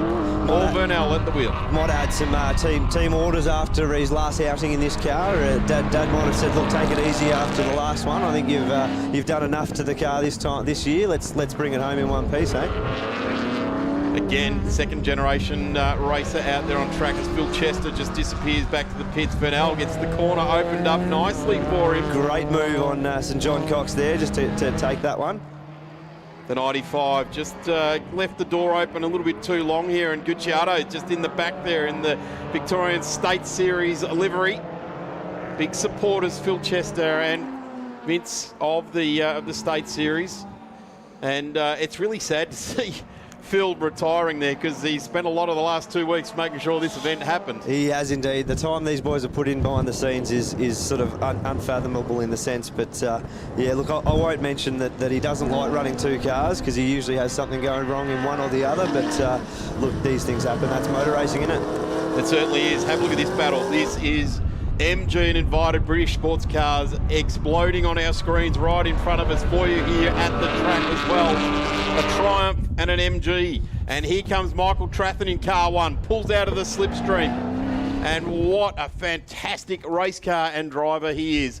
So much entertainment watching that little blue midget go about the racing. He gives away so many cubic inches of capacity, but I tell you what, the will and the way he sets this car up is absolutely second to none. I think you'll notice on there the registration as well. He's still got that thing registered, and it just rubs your nose in it, doesn't it? Yeah, look, it really does. A little, as you say, 1300cc with a twin cam head on it. It's keeping up with the big 6-cylinder and the big V8, that's for sure. Side by side, down the chute they go. Great long straight here at Calder, one of the longest in the country. Big under brakes here. The British cars ball it up there. The GT Triumph takes a spot back in, so it goes into P2. Simon Elliott has cleared off out in front in his outfit and doing a very nice job as well. But these guys, this is second and third in the race, so this is podium fight. Danny Siama absolutely driving the wheels off this thing to try and keep up with Trevor there through the windy bits. Again, big slick car in the Triumph, and Danny is sporting slicks this weekend in the GT V8, but yeah, quite a skinnier slick in comparison. Swerving under brakes there, pulling in behind the 66 there. Danny Siama right in behind. He's getting a good look at that Triumph badge. Almost pushing him along for a little bit there, isn't he? As you say, great racing between the three of them, and showing the diversity of MG racing and invited British. You know, we can all have a bit of fun together, but manage to stay away from each other at the same time. What I like to see about this is the push along. All of these cars are sans bumpers, so there's not a whole lot of pushing, is there? It's like straight onto the panel. We don't need the extra weight of a bumper here. Have a look at, though, the GT crowding into turn 1, moving around on its tyres there, as is the MG behind. The Urban DC, car number 15, through turn 1. They pointed at Jane Hill. In a big field, you'd be back at first gear at that corner on the opening lap, as everyone bottlenecked up into the bottom of that right-hander and then the left, and grabbed second as he went up the hill, and third over the top and wheel spin down the hill. You really get an idea on how different these cars handle watching that too, don't you? Absolutely. A lot of camber there on the midget. I reckon he's got an issue there. It looks like an absolute handful while we're there. It's a lot of positive camber on that left front, isn't it? Right front, actually. Yeah, no, driver's front, he's definitely got an issue with that one, whether he's hit a curb a bit hard or something's bent or broken. But look, David Bagent will sort that one out and get him back out tomorrow, hopefully all going to plan, but he's pushing on for now. Yeah, there's something not quite right there, isn't it? It's on the middle of the corner, it leans right over. So in the rear vision mirror there, Michael Herlihy, he's coming along, and we're fighting it out on screen at the moment for the top 10, 9th and 10th on screen. The 61 there of Michael Herlihy. Yeah, you can almost see the focus in Michael's eyes there, chasing the midget down. Almost see it. It's like holes in the snow, isn't it? He's glaring it down like a wildcat. Oh, looks like Trevor and Danny have just had a little moment there. Is that turn 1? Turn 1 definitely is. They've both made it out safe by the looks of things. Is there someone else down there, actually? Did they catch it slow? Oh, looks like Danny's actually got a bit of an issue. He has got an issue. I hope that's not down to the mechanic. That is... oh no, he's got it going again. Car sounds good. Our atmospheric mic's picking it up nicely trackside. Of course, this is round 6 of the 888 Home Loans Victorian State Circuit Racing Championships. If you've just joined us, the MG and invited British cars being led now by Simon Elliott, 6 laps down. Some 12.5 minutes left in this race. If you're new to the Victorian Championship, this year has gone to timed races and gives all the categories an equal shot at grabbing some track time. I'm all in favour of that, because if one category has red flags and yellow flags and safety cars and things like that, everyone else suffers for it. As we watch the replay here with Danny, and oh, it looks like Trevor just has a little bit of a moment under brakes as they turn in, and Mike Trathen's made his way through. It looks like Tony Volibrant's also got into the mix there and taken advantage of the situation. Supercheap Auto, a replay here at this round. Danny now trying to charge back, trying to get back up through the field here. And like they've made that spot back though, but the Trevor Lindsay still going well. I don't reckon they're going to have a chance of catching the number 1. Mike Trathen has got himself a pretty handy gap there at the moment. And as much as the midget is a midget, he'll make it nice and wide for them to not get through. He will indeed, and it's again, it's not the fastest track, Calder. It's got a big long front straight, but a lot of windy bits, which definitely helps the midget out around here. Mike will be taking all advantage of that. And as you say, Trevor Lindsay and Danny and Tony there are just hanging on the back there. Have just dropped back a little bit from the second position of Mike Trathen. I had the complete and utter displeasure of following Jeff Smith in one of those for a number of years ago, and the poise of those cars, they just sit flat like a go-kart. Yeah. They are absolutely no body roll. They've got full surface contact with the tyre, and they are very hard to get past. Again, Danny putting the pressure right onto Trevor Lindsay there. He's really giving him a run for his money. 64 now down pit lane, the car that Sean and I were just looking at with camber issues, and looks like even caster at the moment, the way that right front wheel is disappearing back into the arch. So it has certainly been a component. It has indeed. Unfortunately, David's been chasing a few issues this weekend with brakes and been forever fiddling all yesterday and a fair bit today. Again, another guy down from New South Wales, so another interstate entry that we really appreciate and love the effort those guys go to bring over cars and gear and mechanics and all the tools and everything to come racing in Melbourne. It's a massive effort from those guys, and yeah, hugely appreciated.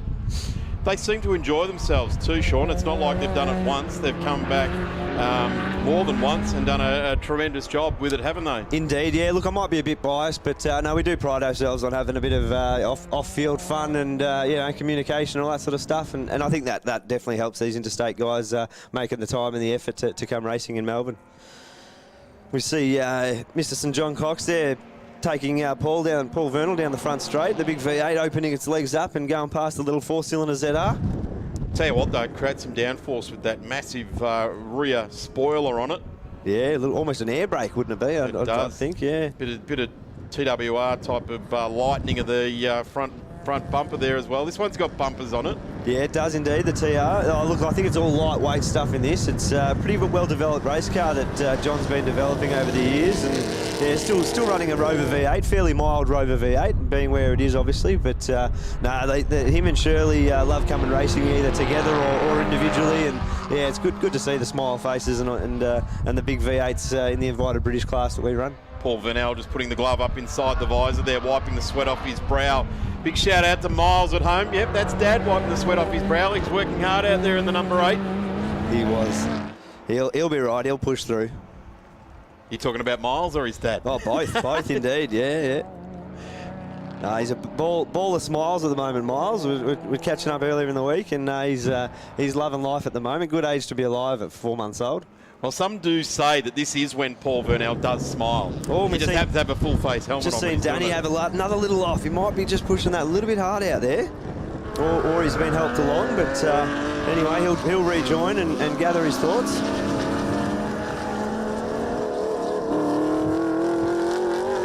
So gets it back underway. The 15 doesn't sound good under low going up over Mount Jane. So I've just noticed down the front straight, which isn't on screen, Vince Cusciato just puffing a bit of smoke out the back. Hopefully that's nothing too major.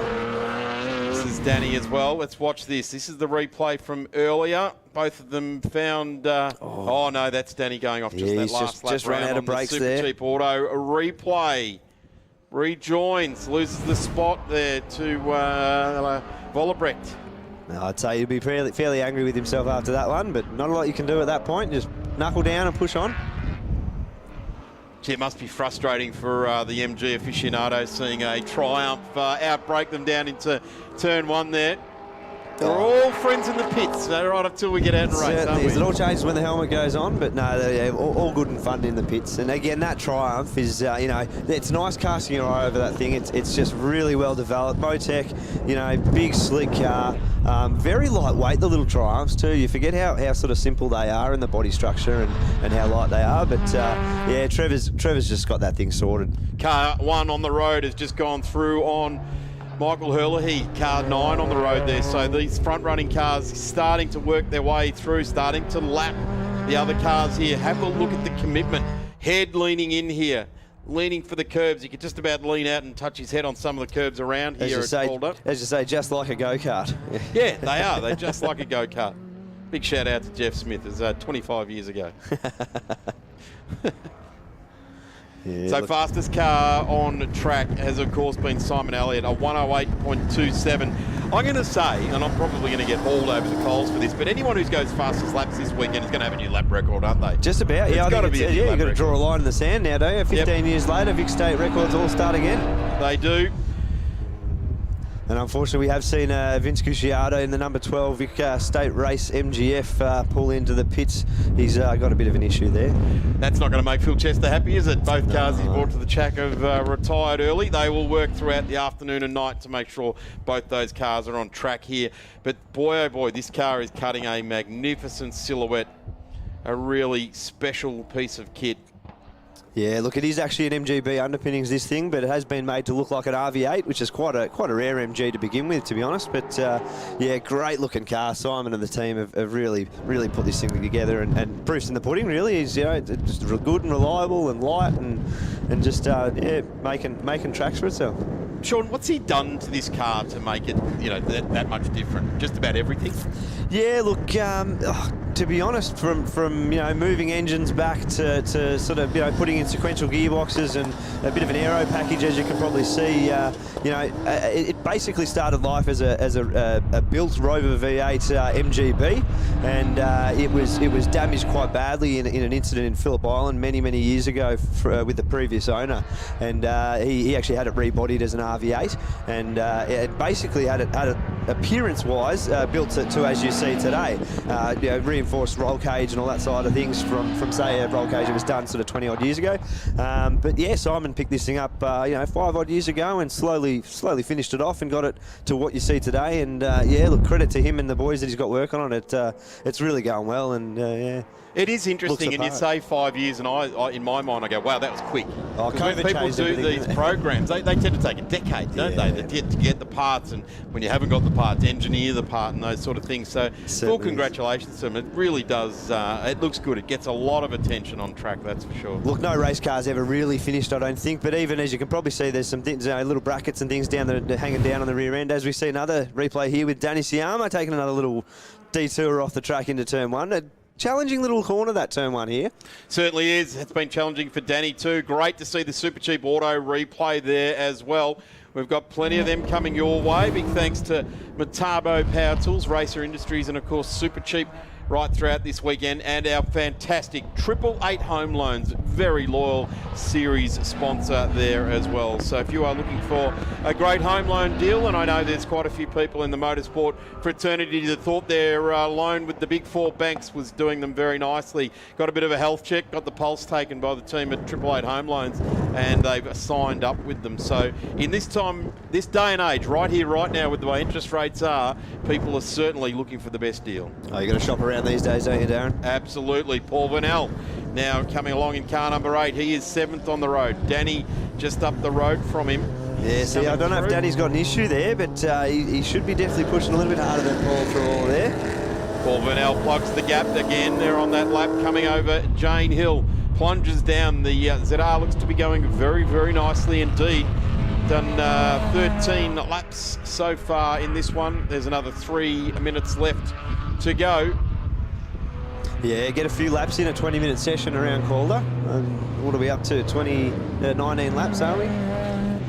So an MG ZR 160 in the Vernell family racing. No, race leader. Oh, he's had it off. I Has think parked it up. Yeah, maybe come through the flip-flop. he's got it going again, so I don't think he's had an issue. I'd say he's possibly just put a foot off and ended up driver's left into the weeds, but he's got it going again. He's got a good 30 seconds up his sleeve to sort himself out. Well, I thought he was on a parade lap earlier, but no, looks like he's still pushing. Certainly, certainly is. I was just going to say the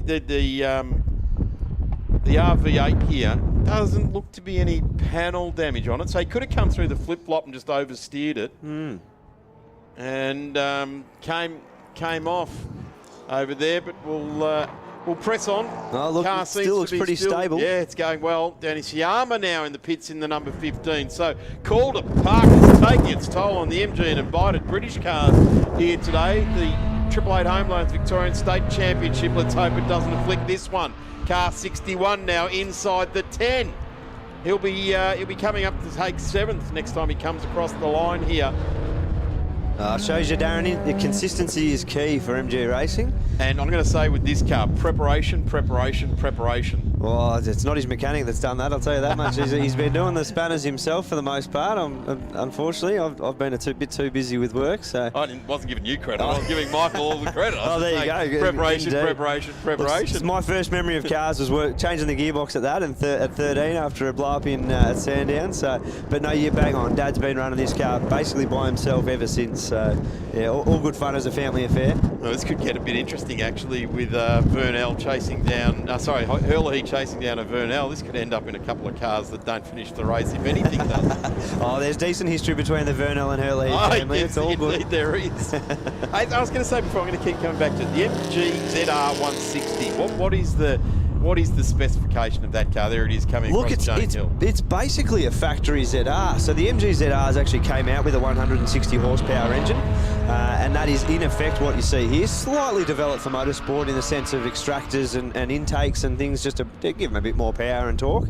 But basically a stripped out road car with a roll cage. And what you will notice with this, for those keen eyes who know their MGs, this is a Mark 1 ZR, which Australia was never actually delivered. But the Mark 1 ZRs, same thing, 160 horsepower, late 90s type styling with the bubble bumpers and the big bubble headlights. But look, fairly simple front wheel drive hatchback that just, again, keep them reliable and keep them simple, and they work. For Metabo, here is our race leader coming around to get the checkered flag. Swings around what used to be Glow Weave. Now it's got Bob Jane T-Mart's tyres signs all the way around there.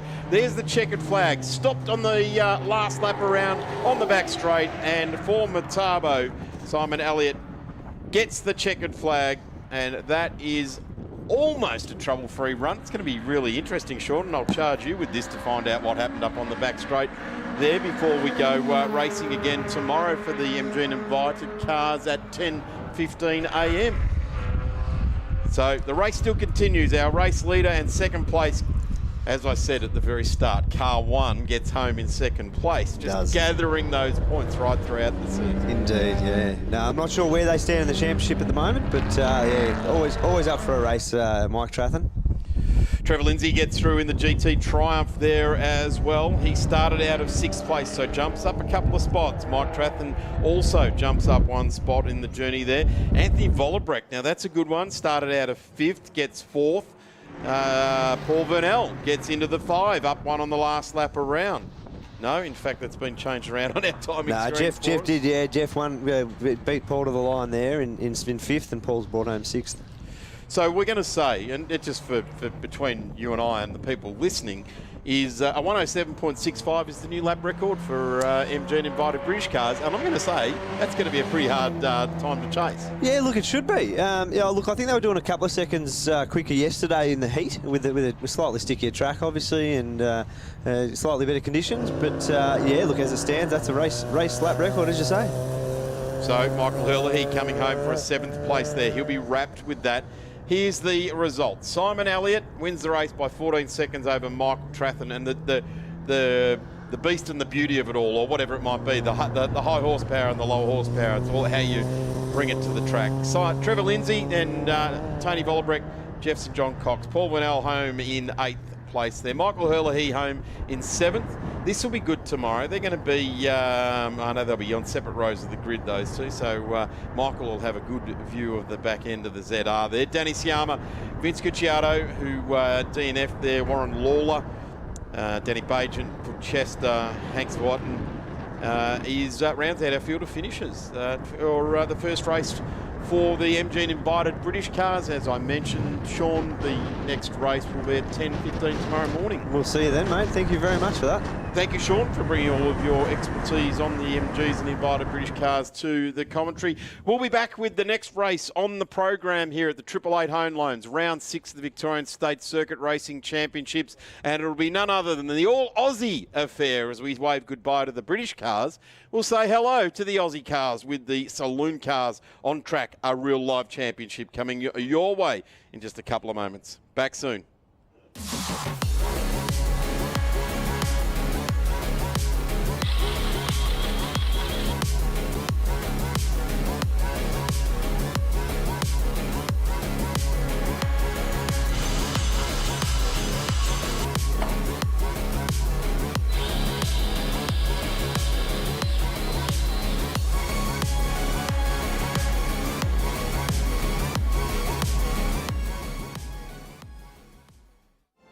Weekend in, weekend out, Motorsport Australia officials are making waves. From waving flags, waving cars through pit lane, or responding to a wave for help. Wave hello to new lifelong friends. Who knows, you might just make waves around the world. Ride the first wave. Search Motorsport Australia officials today.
Return for the Victorian State Circuit Racing Championships, and a big thank you to 888 Home Loans for their support right throughout this season. If your home loan needs a health check, you want to get the pulse taken and make sure you're getting a good deal, give the crew at 888 Home Loans a call. They will certainly give you the very best offer they can, and thank them for all of their support in motor racing. Let them know you heard about them at the State Circuit Racing Championship. You might have a better friend than you ever thought you have had before. Metabo Power Tools, Racer Industries and Super Cheap Auto for their support right across this weekend. I'm Darren Smith, remain on the microphone. Dan McCarthy has joined me, and we have enjoyed together with this field of saloon cars a ripping season 2023, haven't we, Dan? These have sort of been the two stories of the year, the revival of Calder Park and the resurgence of saloon cars, as you say. Massive grids every single round, over 20 cars. This round is actually a non-championship one, so it's wrapped up last round. So we've got 10 cars on the grid for this race.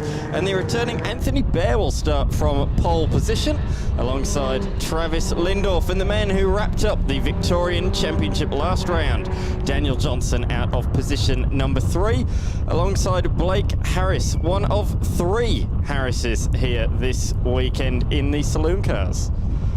Great that Daniel's wrapped up the championship, by the way, as the cars come around here. A guy that works very hard in the background. Of course, last year Sean Jamison over Andrews Leoncini, and Daniel was 3rd. But great to see that he's going to put the number 1 plate on his Falcon AU.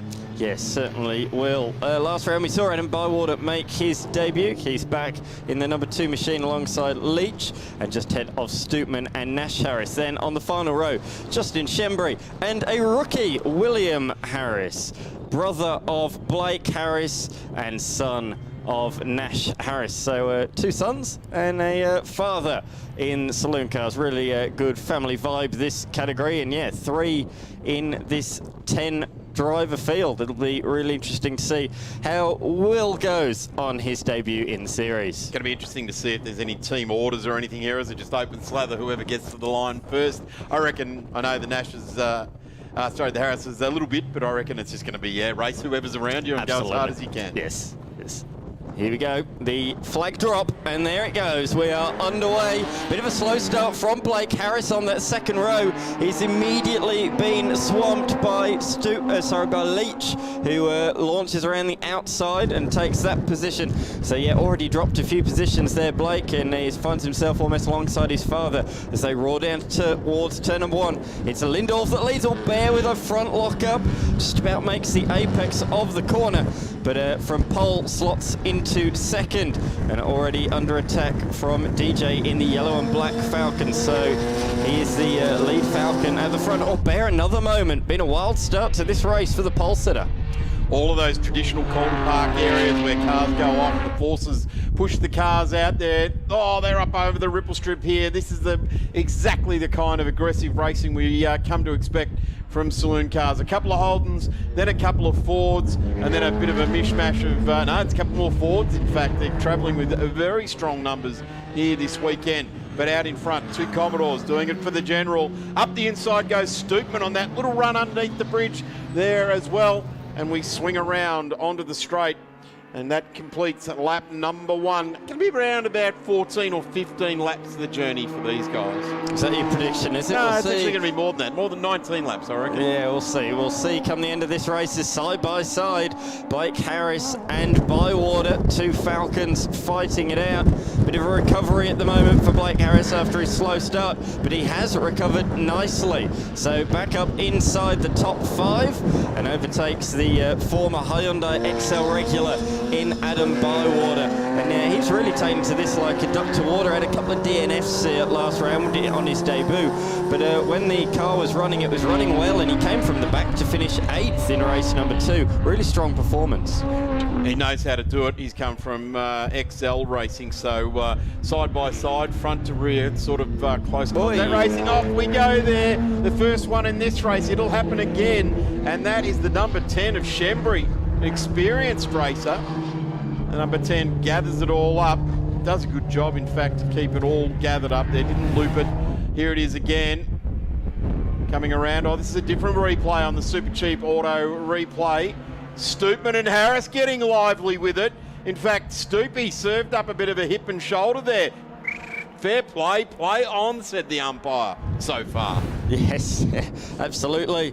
And here he goes now up the inside of Daniel Johnson, and it looks like he's going to make it stick, and he has done. So Stootman actually qualified 4th but started 7th, got given a 3-place grid penalty for speeding in the pit lane on his return to the pit. So came out of position number 7, but a good start up to 3rd position. There's someone just up the road that's having a bit of a lock-up down into turn 1 there. Stootman's got the bonnet vibrating there as well. He's up on the ripple strips. This is textbook HQ type Kevin Stootman he's bringing to the track here today. The number 12 there, the guy has done a lot of racing in all sorts of cars, Evos, HQs, and everything in between, bouncing off ripple strips. This is what Kevin Stoopman comes to the racetrack for. I think Stoopman's one of only two that have actually raced here before. I think it's Stoopman and Lindorf, I believe, the only two that have been here previously in any category. So, yeah, very much fresh faces apart from those two. And Stoopman, you can see, just looks comfortable over the curbs. He knows what to expect, and he's really throwing his Falcon through them. And he is now the lead Falcon on the racetrack. Great to see Bear back. I believe this is only a one-off at this stage, but great to see him up the pointy end and really doing well. As we say, took pole position. I think he's the one that's bringing up the dust at that corner. He seems to use more curb than anybody else. I tell you what, they talk about at the Adelaide Street Circuit being one to bounce off curbs. Have a look at this. That is a great shot that our cameraman is getting from the bottom of the straight right in on that. That is fantastic. Matt Dunlop, Yokohama, Hankook, whatever his name is, on the camera down there, doing a ripping job. He's probably commentating from over there as well. That's right, of course. He's joined us for many, many rounds over the years in the comms box, including earlier this year. But he's subbed the microphone for a camera this weekend. He's as good at that as he is at commentating. So, yeah. So it is Matt Dunlop, isn't it? It's not all those other tyre companies. it is Matt Dunlop, much to what it says when Formula Ford rolls out, Matt Yokohama. But they roar into turn number one. Such a hard braking point. You missed that by a couple of metres and you're flying off the escape road down the I'm going to see what sort of influence I have, Dan. I hope we get that shot from Matty Dunlop again as the front runners come around that part of the track. Let's see if that happens for us. Over Mount Jane they go. They run up onto the back straight here, our race leaders. Here it is. Have a look at that. We're getting a good look underneath these saloon cars here today, and proof that I do have some sort of influence around the track. It shows, though, that there's time to be made there. If you can really cut that use, if you can settle the car, that is, and put two wheels over like Bear is in particular, there is time to be made there, that is for sure. I mean, supercars are at the Gold Coast this weekend. They talk about that beach chicane on two wheels. We've got that in Victoria. Yeah, we certainly are. We're showing what the Gold Coast, for the pretenders that they are here at Calder Park Raceway here this weekend. Great to have so many people tuning into the 888 Home Loans Victorian State Championship right throughout this season. And a big shout out to Metabo Power Tools, Racer Industries and Super Cheap Auto. And also, like we did at Phillip Island, a great shout out to all of our trackside officials, our race control officials, our paddock marshals, the race secretary's office, everyone doing such a tremendous job. Again, over Jane Hill, our race leaders, the gap. Bear has just clawed this back a little bit to Travis Lindorf. Underneath the cars we go again.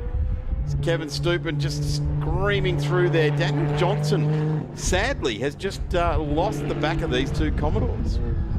Yeah, well, he was saying he reckons that's where he's losing the time through that chicane. I spoke to him before. He said he just doesn't feel he's got the confidence over those curbs that the people that have been here before, particularly Lindorf and Stoopman. But to me, it looks like Bear as well is just really attacking those curbs. So that's where he feels he is losing the most amount of time. When I spoke to him just prior to this race, he's not that much slower, about half a second slower per lap. But of course, when you're doing so many laps around this track, that does, of course, add up. So, yeah, he's about 3.5 seconds behind Kevin Stoopman now. It's actually a PB on the last lap for our race leader, Lindorf.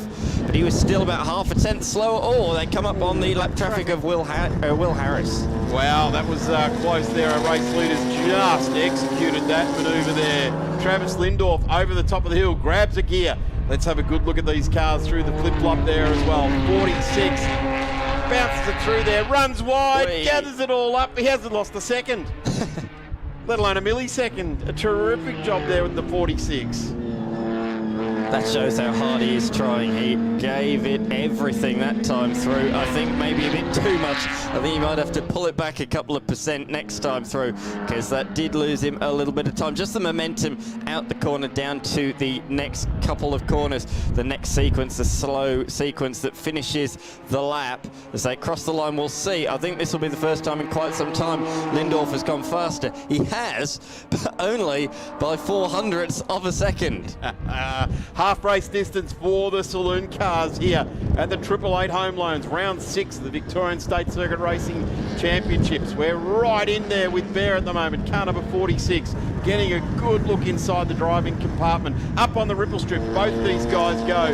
Up over Mount Jane they go. The 46, half the car out over the dirt on the left-hander coming up to Jane Hill. You probably want to grab all that back together again as we look at the 46 here, bouncing off the curbs. Great shots there by our cameraman right over on the other side of the property. He's getting great shots there. Great shots there from Charles, our cameraman. Oh, no, there's contact, and around goes Lindorf. Can he save it? No.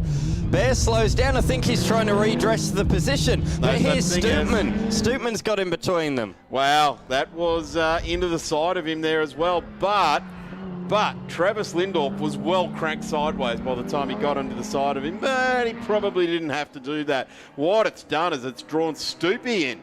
Half race distance, still got half the race to go. So this is by no means a sold deal at the moment. So for the first time in this race, we have a Holden, a Ford, a Holden and a Ford. So it is 50-50, whichever side of the fence you want to stand on. Absolutely, it is. And Stootman running a bit wide there on the dirt. And gets it around the corner all right, though. Bear is throwing it sideways. It's certainly action-packed at this point of the race. Here is the replay then. So it's a stupendous run. 2 wheels through there. Bear gets all the run down into the next sequence. The right-hander, the tight right-hander, throws it up the inside. He's there. Yeah. Oh, it's an awkward one. Was he far enough up the inside? I'm really, really not sure on that one. Super Cheap Auto replay again, working overtime. The tape will be stretched after this one as we keep going back to have a look at these crazy moments that the Saloon cars throw up for us. And there is the leaderboard. It is Bear leading the way. Got that on that replay. Last lap around, heading into the end of the back straight there to Stoopman, Travis Lindorf. Dan Johnson ranges into position 4. Then it's Blake Harris. And then we got a fair old gap back to Adam Bywater. What's going to happen here? Kevin Stoopman very wide there, leaving it late. Lindorf sees the value in that as well, looping the car.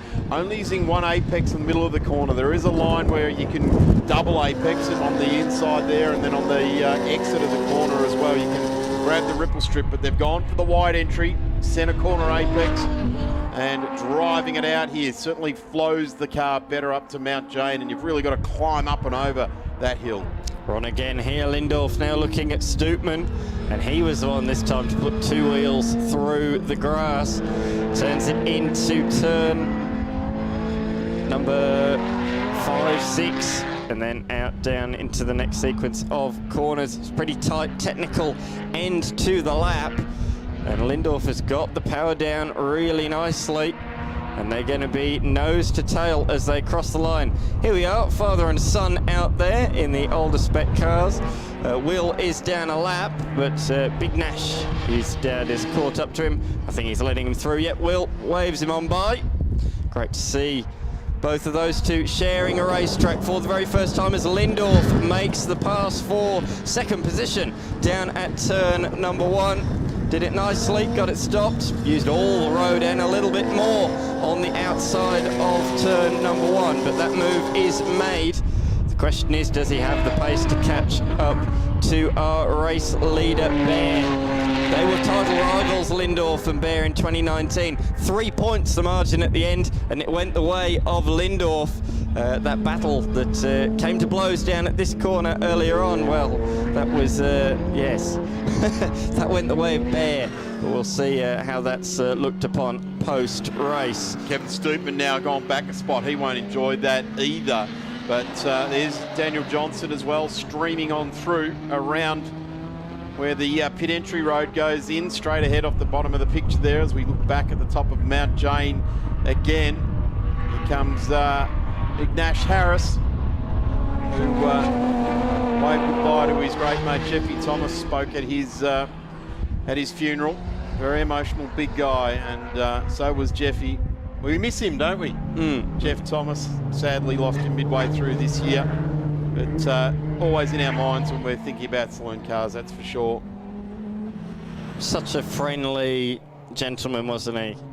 Always had time for everyone, always spoke to everyone. I can see on our screens 5-second penalty for Bear. I assume that is for the contact that we saw with Travis Lindorf. So stewards have deemed 5-second post-race penalty. And that'll put him out of the, or put him on third step of the podium at the moment. So he's got to make some bigger gap between now and the end of the race. He's got 6.5 minutes left to do that in. I love that livery, tribute livery. That one is definitely, isn't it? Won the last ever Calder round here in 2001. Yeah, with Paul Morris. Yes. Absolutely. There you go. Dan McCarthy throwing them down. So this is the battle for 8th position on the racetrack. They are actually in different classes, but they won't care about that. Oh no, this is a Ford versus Holden battle. This is Aussie pride right there, right now. This is what we're watching. Big Nash racing. And doing a good job of it as well. And that is Shembry in behind. Justin Shembry, Victorians, both of them. Of course, at Sandown earlier this year, Dan, we had the Saloon Car Nationals, over 40 cars on the grid for that. And wasn't it a spectacle? Great racing all weekend between West Aussies, South Aussies and Victorians, and it really went down to a thriller in the final. It was winner takes all in that final, and it was Brad Vaughan, Super 2 racer for Tickford, that took the title and came from third row of the grid. It was a lot like this, side by side, under brakes. Shembry forced to go the long way, can't make it stick around there. Of course, Shembry's changed car in the last couple of rounds, now finds himself in a Falcon AU, and he's really enjoying the new machine. Oh, he's using it for foil driving there, which is not exactly what you want to be doing, but he's got the power back down through the flip-flop chicane, or the beach chicane as I'm going to call it, the Victorian beach chicane, as they head down towards the final sequence of corners. Big Nash going defensive. Shembry not going all the way around the outside this time. He's looking for a good exit out of the final corner, I reckon, down the big long pit straight, and it really is a big long straight. 2.3 kilometres in length this track, not far off half is this big long straight that they've entered now. The drag strip, still used for drag racing. So head down and across the line about there. All for Excalibur screw bolts here this weekend at Calder. And last lap around, Justin was able to draw alongside Nash in the 85. Nash definitely got a bit of Simon Evans rally champion on board there, trying to back it in. In fact, we were watching just a couple of laps ago. He was sliding it all the way up Mount Jane. Let's have a look this time round. No, he's keeping it straight for us. We give him all the cameras he wants, and he keeps it straight, but certainly was sliding it, or pushing it hard up the hill there, getting that cranked out sideways into the Commodore. Let's have a quick look. The fastest lap of the race is car 1 on the road, or car 46 it is, with Bear at the wheel. Has a time penalty, we believe, hanging over his head. Travis Lindorf, car 2 on the road, 2.76 seconds behind. Kevin Stootman in P3, 4.99 seconds behind. I was just going to say that's important, because the 5-second penalty for Bear will drop him 9 thousandths behind. We'll see if he's theoretically taken second position on the racetrack this time by. But to me, it looks like Stootman, if anything, might be slightly close to Lindorf. So yeah, it's going to be interesting as we see them cross the line this time through. So there is a battle really for second position on the racetrack, although they're not actually fighting wheel to wheel. As they cross the line, here comes Stootman. Has he got it? No, it's extended over, so Stootman now 5.6 seconds behind, which means he will remain in third if the flag was to be waved now, because Bear, the race leader, has pulled over 5 seconds on him. There's that car number 46, our race leader now. Tipping it in, right then left, and up the hill he goes, keeping it well and truly over the back of the ripple strip on that left-hander there. He's done it all race long. Now starting to bounce off the curbs again. Obviously got word that he needs to be 5 seconds in front of Travis Lindorf, and he's got to do that in the next 2.5 minutes. Yeah, going to be a tall order. They're matching each other almost to the 10th of a second at the moment. And it really shows that the battle would have continued until the end of the race had they not come to blows at that sequence of turns. Kevin Stootman sliding it through there. Getting loose on the Bridgestones out there at the moment, Kevin Stootman. Gee, the tyres work hard on these cars in this category. Big cars, they're quite heavy, and they roll over on those awesome Bridgestones lap after lap after lap. It's going to be interesting because they are coming up to that battle for 8th position. They will come up to lap traffic, I think, before the end of this race, because Harrison Shembry around about 6 seconds, 5 or 6 seconds a lap slower than the race leaders. So they will play a factor at the end of this race potentially. So look for that, because Nash, Harris and Shembry are still fighting. In fact, they're side by side. Are they heading into the flip-flop chicane? Pretty close to it anyway. That's such a cool shot. You can see underneath the car. You can check the brakes and change the oil if you're quick. Yes, very, very quick. Not even Formula One can do it that quickly, as we see them head into the final couple of corners, and Bear has caught up to that lap traffic. Oh, Nash gets out of the way, but Shembry doesn't. So Shembry picks up the position just like that. That was easy. Wow, that's going to play into this 5-second penalty zone, isn't it, really? Comes around through there, and we're going to get him across the line. We'll wait till Lindorf does as well. Super Cheap Auto replay time here. Have a look at this Falcon come through here, and understeers off. It wouldn't be a Falcon if it didn't understeer somewhere in the race, that's for sure. I've changed sides. I've changed sides, Dan. I've had a Commodore for 30 years. I'm now in a Ford Ranger. I'm confused. As we see, I think Shembry's actually let Nash take that one back. I think with the way that all unfolded with the blue flag, he's let that one go. But yeah, for me, Bywater with that moment looked like he never made the initial apex to the right, and that sent him missing the second apex. And yeah, it was all trying to catch the car from there. But we can see Bear. What a return. What a return, making a one-off appearance in the number 46 machine. And he's taking it back like a duck to water. He is looking like he's going to greet the checkered flag first. He comes out the final corner. It is Anthony Bear on his return to the series, who takes race number 1 here at Calder Park in the Victorian Saloon Car Series. Does he? 5 seconds. He has got back. It's 4.5 to Lindorf, so Lindorf will be awarded the race, but it's 7 to Kevy Stootman, so Kevy Stootman will go back. Daniel Johnson on his last lap was trying hard to peek back that gap as well. He's done a 1:08, his fastest lap of the race on lap 18. Gee, that's ominous for tomorrow's racing. If he's got a car that's coming on late, maybe just needs to bring it back a couple of laps, tune it up so it comes on at about lap 12, and he'll be very much someone to reckon with. But at the moment, Bear will be relegated. I would suggest to P2. Dan, that you check my maths. I'm not great at maths. You have a look at it. No, you are correct. I got a bit carried away in the moment. Phew, I've been doing this for 20 years. You reckon I'd know how to do that?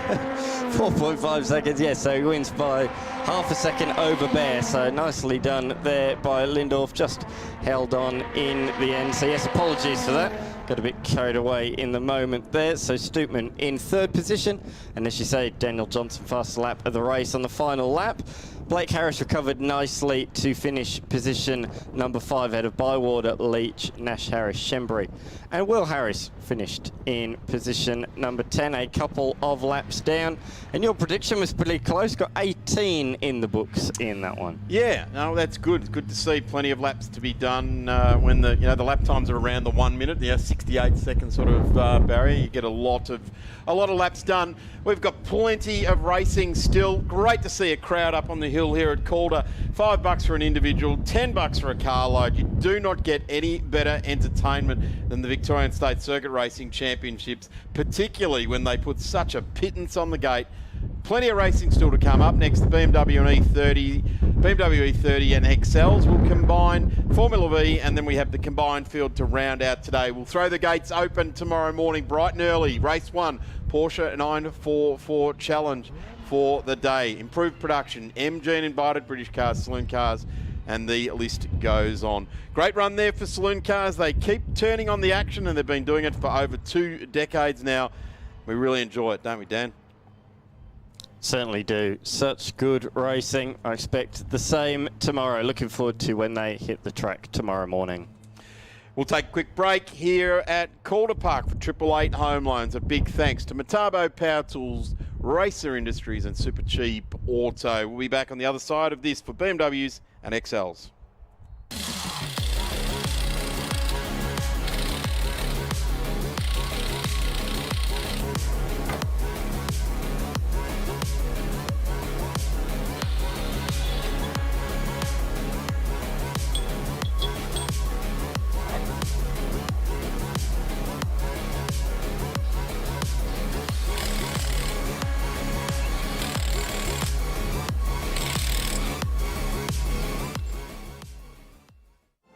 Weekend in, weekend out, Motorsport Australia officials are making waves. From waving flags, waving cars through pit lane, or responding to a wave for help. Wave hello to new lifelong friends. Who knows, you might just make waves around the world. Ride the first wave. Search Motorsport Australia officials today.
Welcome back trackside here, and we have got a big field coming out now as we've got the officials down there. It looks like Jeff Rowley, a veteran of recovery, and here we've got all of the officials out there on the track. Certainly Pyack Recovery done many, in fact hundreds of events here in the 70s and 80s. They know the surface well, and great to see this dedicated recovery crew out on track. Flaggies around the track there as well. And don't forget the media crew, the cameramen that stand out there when everyone else is hiding under umbrellas in the rain, or they've got shelter from the sun. The cameramen are there constantly bringing us all of the great shots right around the racetrack. So a big thanks to all of the officials trackside doing a tremendous job, as you can see on screen there. Visit motorsport.org.au/officials, and let me tell you, the rewards are you get to be the closest to the action. You can see into the helmets of the drivers as they come past you, and you can certainly interact with them. Flaggies and those sorts of things. We often hear that the flag marshals are communicating with the drivers. We often hear from the drivers, even at the highest end of the sport, that they got a sense of urgency because the guy on the yellow flag was waving it like there was no tomorrow. Right alongside me, Steve DeVries has joined in. Steve, you've been around a lot of the officials for a lot of years as well.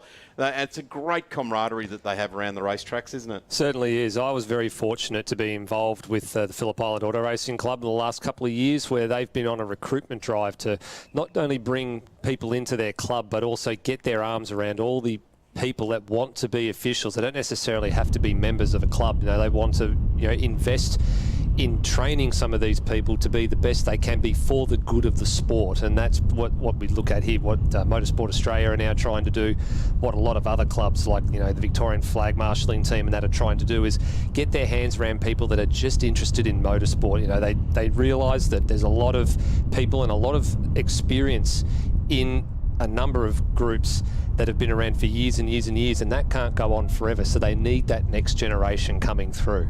Certainly is. I know I spent the best part of 30 years of my life volunteering trackside. In fact, my first ever events trackside were right here at Calder Park in the very late 70s, early 80s as a young bloke, following Dad to the racetrack. In fact, begging Dad for weeks before a race meeting that I wanted to go to the racetrack with me, and he finally allowed me. I think I flew under the radar for about the first 5 years, because I think you had to be 16. I didn't get trackside, but in the pit and paddock area, and got to know my way around motorsport. There's all those roles that need to be fulfilled, and like we're having today, at the end of today, there's officials and competitors will all be getting together in the cafeteria for a bit of a drink and a barbecue at the end of the day. So there'll be a bit of cross-pollination there from the competitor group and the official group, and it is a good time because often the competitors will seek out a communicator or a flaggy or someone like that was at corner 2.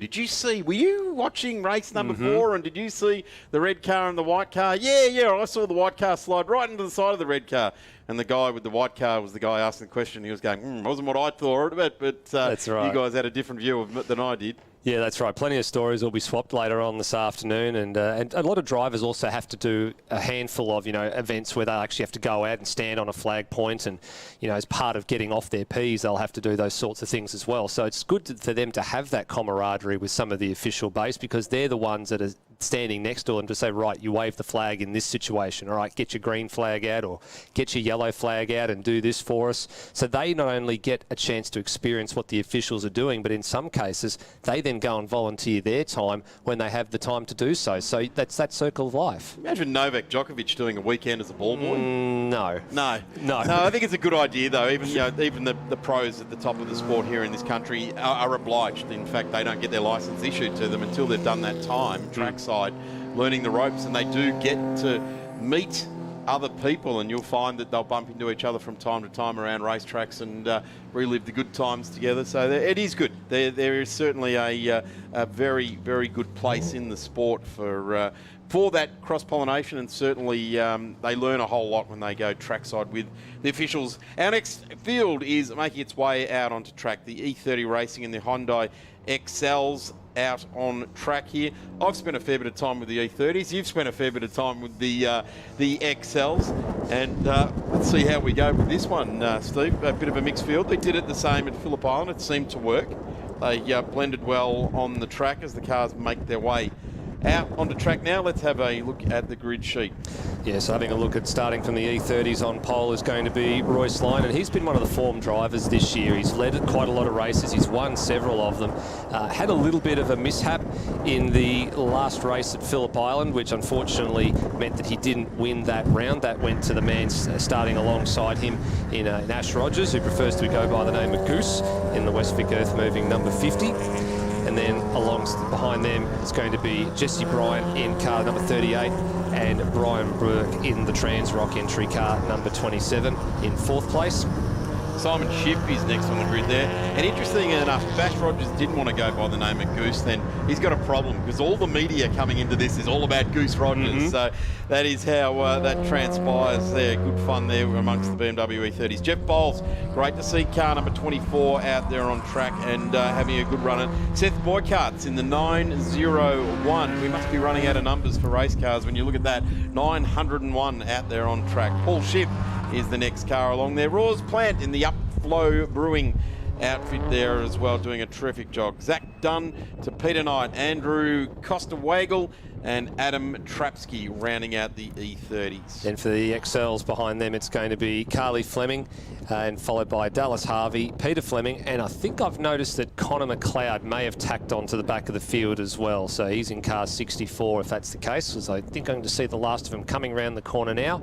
And there are indeed 4 XLs instead of the 3 on our grid sheet, and Connor McLeod is the last of those. So good to see a late entrant into this 25-minute hit out. A couple of those drivers would have just been in the improved production race, gotten into the paddock, changed out tyres, done a few other adjustments, straight back out for another race. Royce Lyon leading the championship out of pole position. Ash Rogers is down there in 4th. Jesse Bryan on the 2nd row. He is 3rd. Brian Burke is fourth in the championship, second in the championship there. So those two front rows of the grid are mixing it up. They've still got another round of their championship to go. But as far as the state series goes, the club domestic championship, if you like, is not over here this weekend.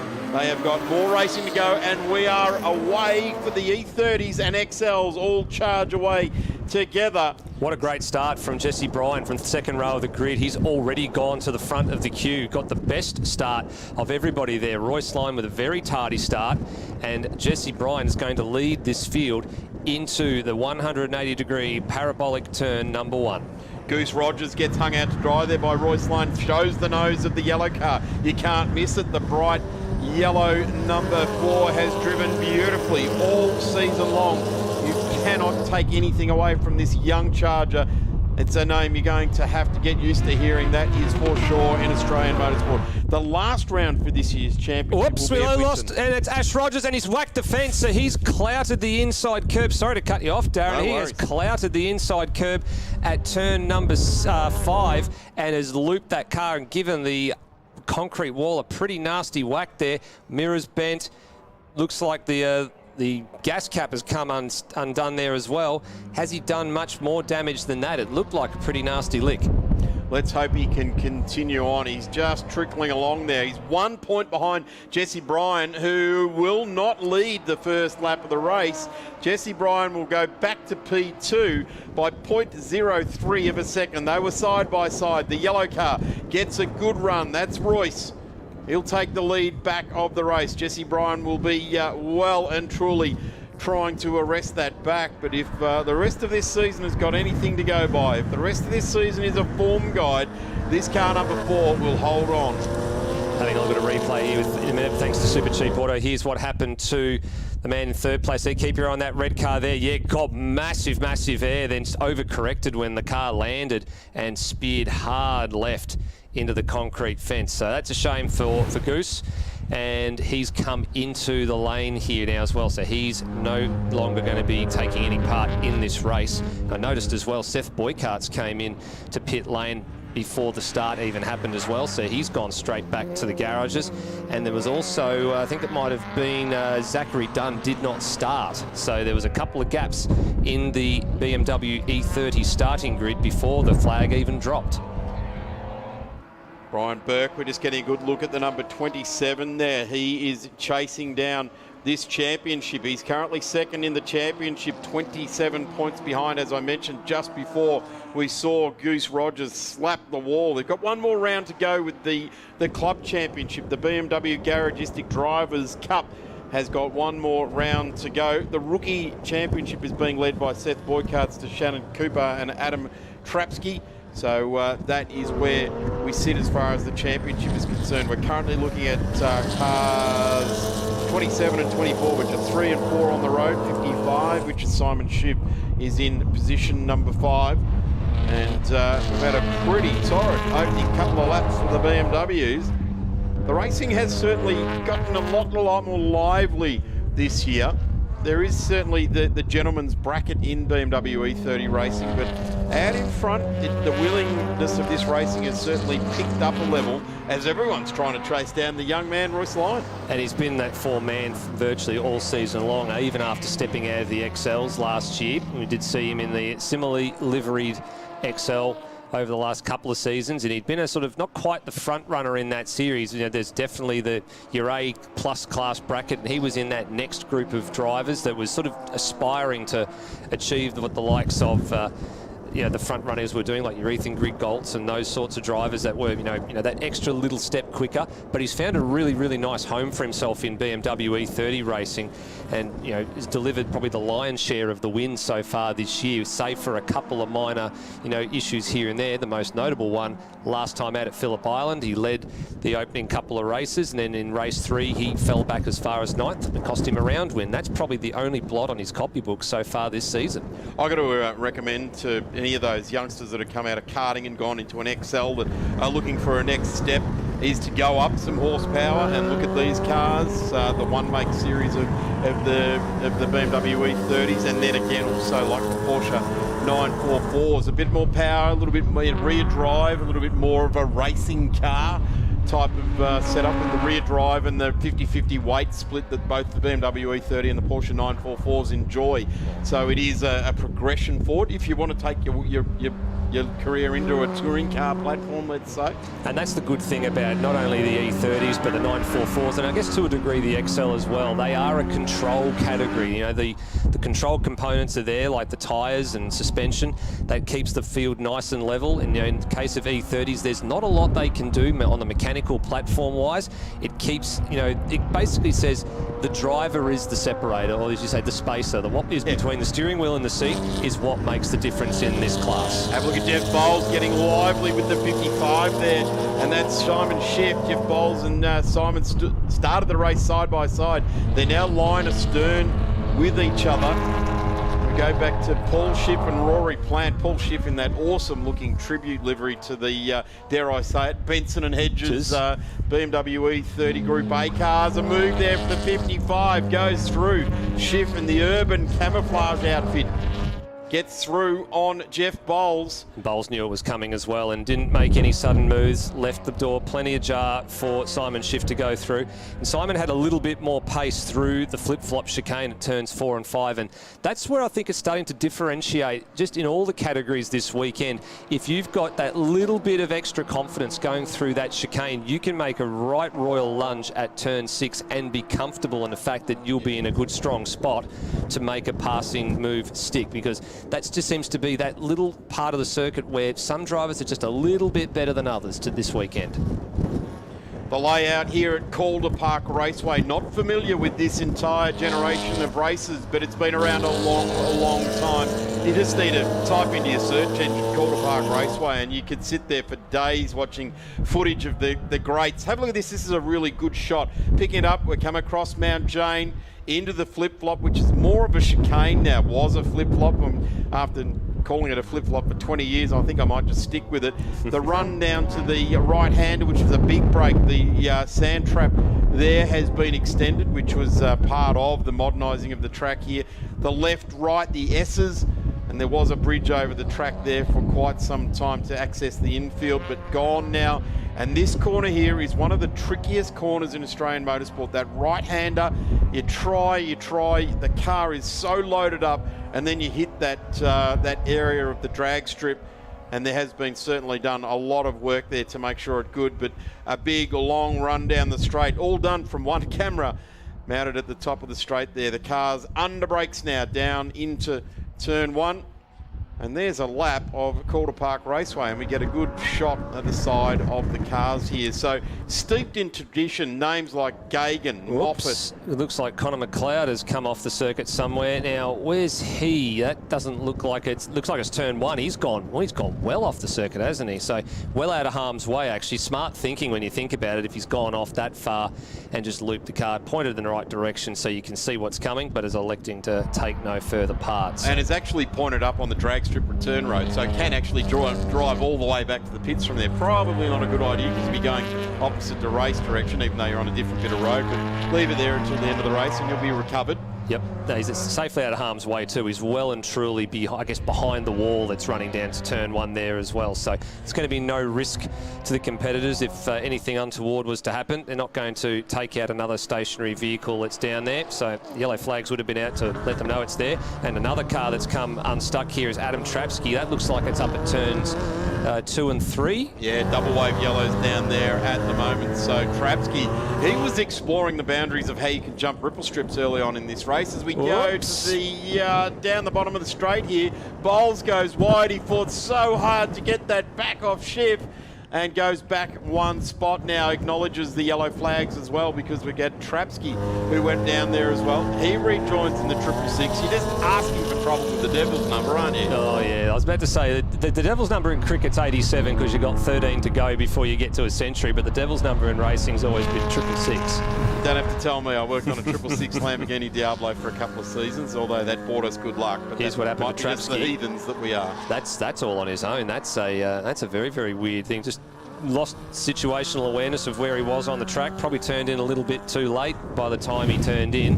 the rear end was overtaking the front at a greater rate than I'd he excuse wanted. him if he was at the dizzy heights of Mount Jane and the air is thin up there, but when you're at the bottom of the hill, you've got the big climb to go. It's quite a steep sort of hill to get up. When you get to the bottom of turn 2 and 3 and you go up, it really hits you in the face just how steep that hill actually is. It's the highest part of the circuit, but then the rest of it doesn't feel like you're coming down the hill at any great rate. It's such a shallow incline coming the other way. I likened it earlier to the cutting at Bathurst, how steep it is to get up that left-hander there. But, you know, at the start of the race, you're either in first or second gear, so you're pulling big revs to try and get over the hill there. So it can break your car through there. Here we go. This is car number 4. No, it's not car number 4 in the lead of the race. That was the Schiff Tribute car. That's right. And we've got the race leader in Royce Lyon for the E30s, just starting to round up, actually just rounded up the race leader, I think, in the Hyundai Excels. That was Carly Fleming. Indeed, yes. Who's just had a bit of a run over in the improved production in her XL there as well. So father and daughter in this field, Carly Fleming and Peter Fleming. So they've switched over from running in the XL Championship to doing most of their running now in improved production. Well, the field seemed to be dropping off a little bit in the Victorian State Circuit Racing Championship for XL, so joining in with the improved production for mine anyway makes sense. Yeah. And also blending them with the E30s. If we can have 30 cars on track and cover 2 categories, then fantastic. No, that's right. And in terms of the Hyundai XLs, they actually don't need to do too much to change from an XL specification to run in improved production. It's really just change the tyre. That's all it is. And I guess the big talking point for them this year was the Federal RSR tyre being discontinued halfway through the season, and you know that sort of threw the cat amongst the pigeons, and very, very quickly had to find a solution. The Dunlop Dereza was the choice for the XLs, and that's what they're going to be using moving forward for nationally for all championships. I think that's a terrific idea, because the Toyota 86 has run the exact same tyre. You can jump from an XL to an 86 and you've experienced how that tyre behaves. So vastly different cars, of course, but there is a link there, and it's a good link. Yeah, absolutely. And again, the XLs being a spec category, so to speak. You know, the tyres are spec, the suspension has been standardised. There's 1 or 2 packages that you could get. That's all been standardised now as well. And some of the rules that have, I guess, a number of teams had looked at very, very heavily, like in the things like improved production, you know, scrutinise the rule book as quickly as you can and try and make as many incremental gains as you can. That's been tightened up in the last couple of years as well to try and bridge the gap between the haves and the have-nots. You know, those that, you know, have a budget to go racing and those that can afford to spend a little bit more, and they want to try and close that sort of field up, and they've done a fairly good job of doing that. As we watch Dallas Harvey just being rounded up there by, it looks like, Simon Schiff. So the bit for me, though, is you're right, Darren. There has been a bit of a drop-off in terms of the number of Hyundai XLs entering Victorian State Race Series this year. Not quite sure what to put my finger on with that just yet. Hopefully the numbers do pick up a little bit next year, but they do run, you know, championships for the clubs across different tracks and different providers as well. So they've got to sort of figure that part of it out too. What do their members want to do? Where do they want to do their racing? It's interesting, the XLs were put on the big platform at Tailem Bend. They were run as part of the Trophy Series as well, and there was only 10 cars entered, but I guess the word back from the XLs was there wasn't a lot of notice that they were being invited to that event. And when you're talking this level of grassroots racing, you need to give a good 6 months notice that you intend on running a category at a track so that people can budget for it. You know, most of these people are employees, and they've got a limited income that they know they're going to have every week. And most people know that they're limited on how much they can spend on their racing as well. So I guess that's a calendar thing as well. If you're going to put a category on an event, give them plenty of notice that they're going to be invited along. And speaking of calendars, there actually is another XL event happening this weekend. It's actually up at Winton, the annual David Lowe Enduro Memorial Enduro rather, which takes place sort of roughly this time every year, but just unfortunate it collided with this particular round of the VSRS. Oh, the 46 getting in the way of our race leader there, just got out of the way in the nick of time there. That is Osterwegel, and he is got right mixed up with where Royce was going to be coming through. I did notice blue flags there, so there was plenty of warning for the newbie there, just to step to one side and allow the race leader through. Now, lines cleared away quite comprehensively here. For a little while, it was Royce Lyon and Jesse Bryan who had, you know, sort of tandemly sort of marched away from the field. They'd had a healthy gap over Brian Burke, and Liners really upped the ante over the last handful of laps.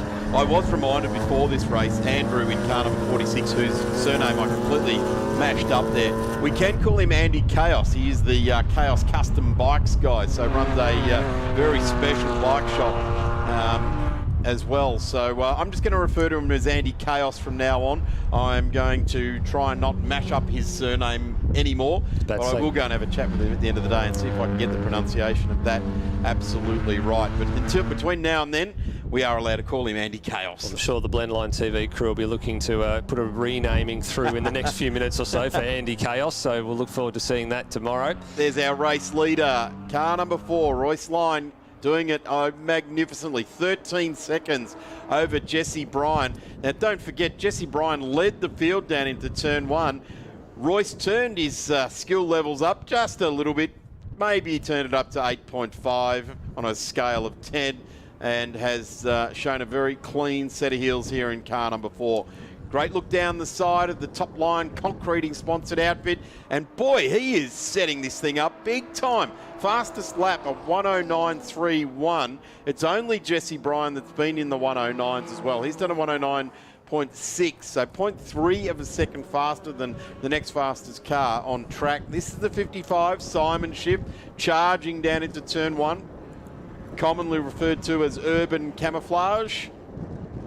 You want to be pretty deep in the urban to be camouflaged like that. It's a very brightly coloured car. Yeah, very, very brightly coloured car. It's been that way for a while, and until Paul Schiff changed his livery over as well. He had a very similarly looking liveried car as well. You could hardly tell them apart when they were on track, so I think that's why one's gone the other direction with a slightly different livery. But I got to congratulate Paul because that particular car in its Group A and even after Group A with Tony Longhurst at the wheel was one of my favourite race cars. That M3 just had an amazing pitch to it.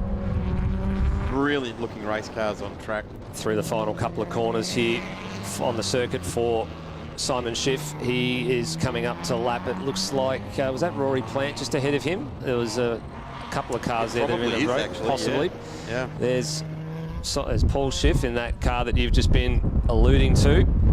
Done a very, very nice homage paint job on car number 54. It's good, isn't it? It actually suits the car very, very well. The Works livery, they thought through it pretty hard, and it stands the test of time, that's for sure. It's always one that, you know, no matter what category you're in, like obviously it suits the BMW here, but, you know, a lot of people, you know, when you put them in front of a car like this, they go, oh yeah, I remember where that livery was. It's just one of those iconic liveries that stands out. You know, you always remember it. And Paul's doing a fairly handy job here. He's in 6th place, but he's got a fair old margin over Rory Plant behind, and still got a couple of seconds to catch up to Jeff Bowles ahead of him. Time fast running out inside the last 2 minutes here. And that fastest lap from Royce Lyon, as you said, 109.3, and he's done another 109 this time around. He did 109.7, it was 109.5 the previous occasion. So despite having a couple of slower lap times with negotiating the traffic, he's been remarkably consistent out in front. He has been. Paul Schiff now, the Southern BMW, or Southern BM Classic outfit, doing a good job. Here's Jeff Bowles returning to the game, and it's good to see Jeff out on track. Missed a couple of rounds throughout this season, but he's currently sitting just inside the top 10 for the series in car number 24. Always does a good job on track. Car always turns out very, very nicely indeed. Be great to see some more of the BMW E30s around that are parked up around the place.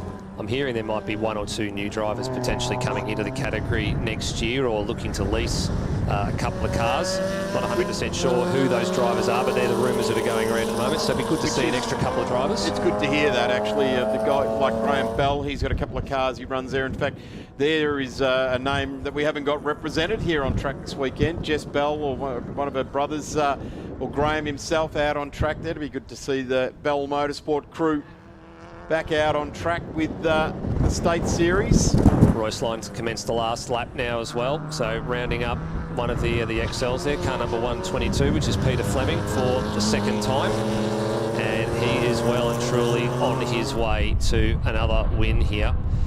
Only if what happened to Goose Rogers, we may not have known how much of a challenge he could have thrown down to Royce Lyon off the start line here, because I think the times in qualifying, I haven't had a chance to see what they were, but they've been the two front runners over the course of the last couple of rounds, Lyon and Rogers. It would have been great to see them go toe-to-toe for a handful of laps and just see if Ash had anything in reserve for this man who's really taken just about everything before him this year. So put another W in the win column for Royce Lyon in car number 4. And after 17 laps, he is your winner in BMW E30s. Great drive there for the top line concreting entry there as the battle continues. This is not for place, but we go with Jesse Bryan, who is second on the road, some 19 seconds. It's probably going to be further. He even gives a flash of the headlights. There'd be no doubt that Royce won't see that. He'll have gone around the bottom end of the track and is well and truly on his warm-down lap. 20.85 is the margin. That is massive in one-make racing. That is an eternity. That's a dominant win. I think that's what you can put that down to. That's a dominant win in any shape or reason when it comes to a left make scratching category. your head if you're in the category when the young fella's driving off like that. That is for sure. A 109.31 on the fastest lap on lap 3, but he did a consistent barrage of 109s, as Steve DeVries alluded to mid-race there. He just kept up the pressure on the entire field, even though he was out in front. By keeping up the pressure, I mean, he just kept getting to his lead. That's and right. Did not back off, just continued relentlessly to the line. Let's have a look at the finishes so far. Round the final corner at the moment. Here's your winner in XLs will be Carly Fleming in car number 142. There she goes. And again, really great drive. The only one of the XLs that didn't go 2 laps down. And even a number of her competitors down in the paddock are remarking that despite her stature, she's quite a handy steerer behind the wheel of that car. So well done. Yeah, congratulations there to Carly. A terrific job. There is the confirmation of results. Royce Lyon in car 4 takes the win over Jesse Bryan, Brian Burke, Simon Schiff in the 55, Jeff Bowles, Paul Schiff, back to Taylor, and our new mate Andy Chaos back to Carly Fleming in the 142. Dallas Harvey, Pete Fleming, Adam Trapsky 2 laps down there, and non-finishers at the bottom there as well. McLeod, Rogers, Burkhartz and Dunn. We have got Formula V's coming up on track next. We'll take a quick break here in the 888 Home Loans Victorian State Circuit Racing Championships. Back in a moment.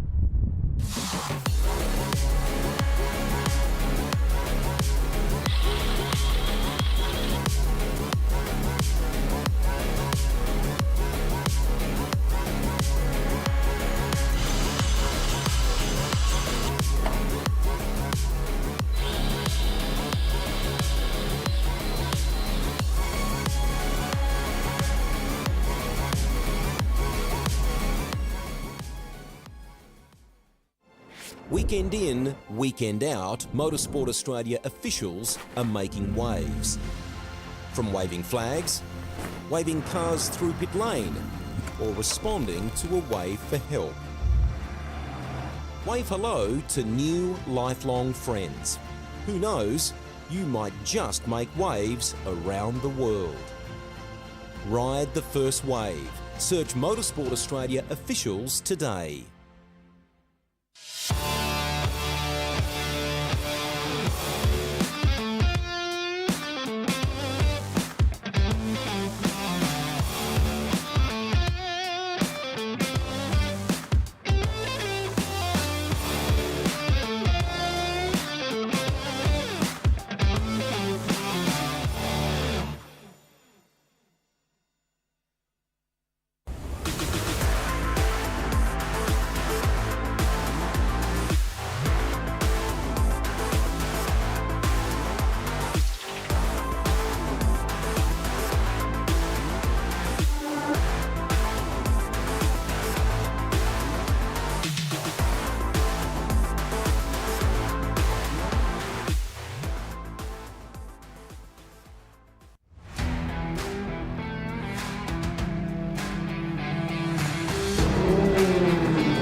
Well, hasn't the racing in Formula V this year been absolutely sensational? And let's hope that it continues.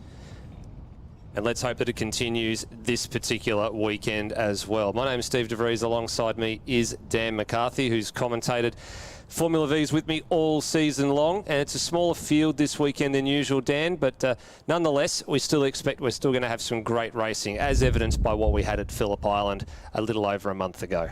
Top three in the state championship are here, so we're going to see some fighting as we have all season long up to Pointy End. Although the fighting's been great generally, one man's come out on top about 85-90% of the time, and that's been Reef McCarthy's only been dethroned on a couple of occasions this year. You can hear the wind is picking up once again. It was a tailwind throughout the day earlier on, and it sounds like that tailwind is getting up once again. I've never known such a windy place as Calder Park here today. It's been so windy. Well, the officials did say to everybody that was coming this weekend, prepare for all conditions: rain, hail, sun, wind. You know, you make sure you're covering your bases on all fronts.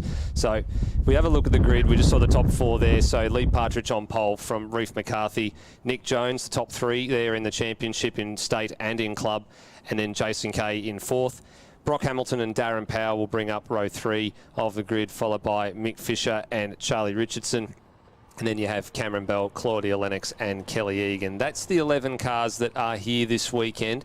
As I said, normally the number of Formula Vs for most of the season has been up around 20. That's sort of been the magical number. It's been a category that's gone through a resurgence over the last decade, and, you know, bringing in good numbers, a number of cars coming in across the country, a number of young drivers stepping out of karting, and instead of going into something like an XL or going straight into Formula Ford, they've actually come into Formula V.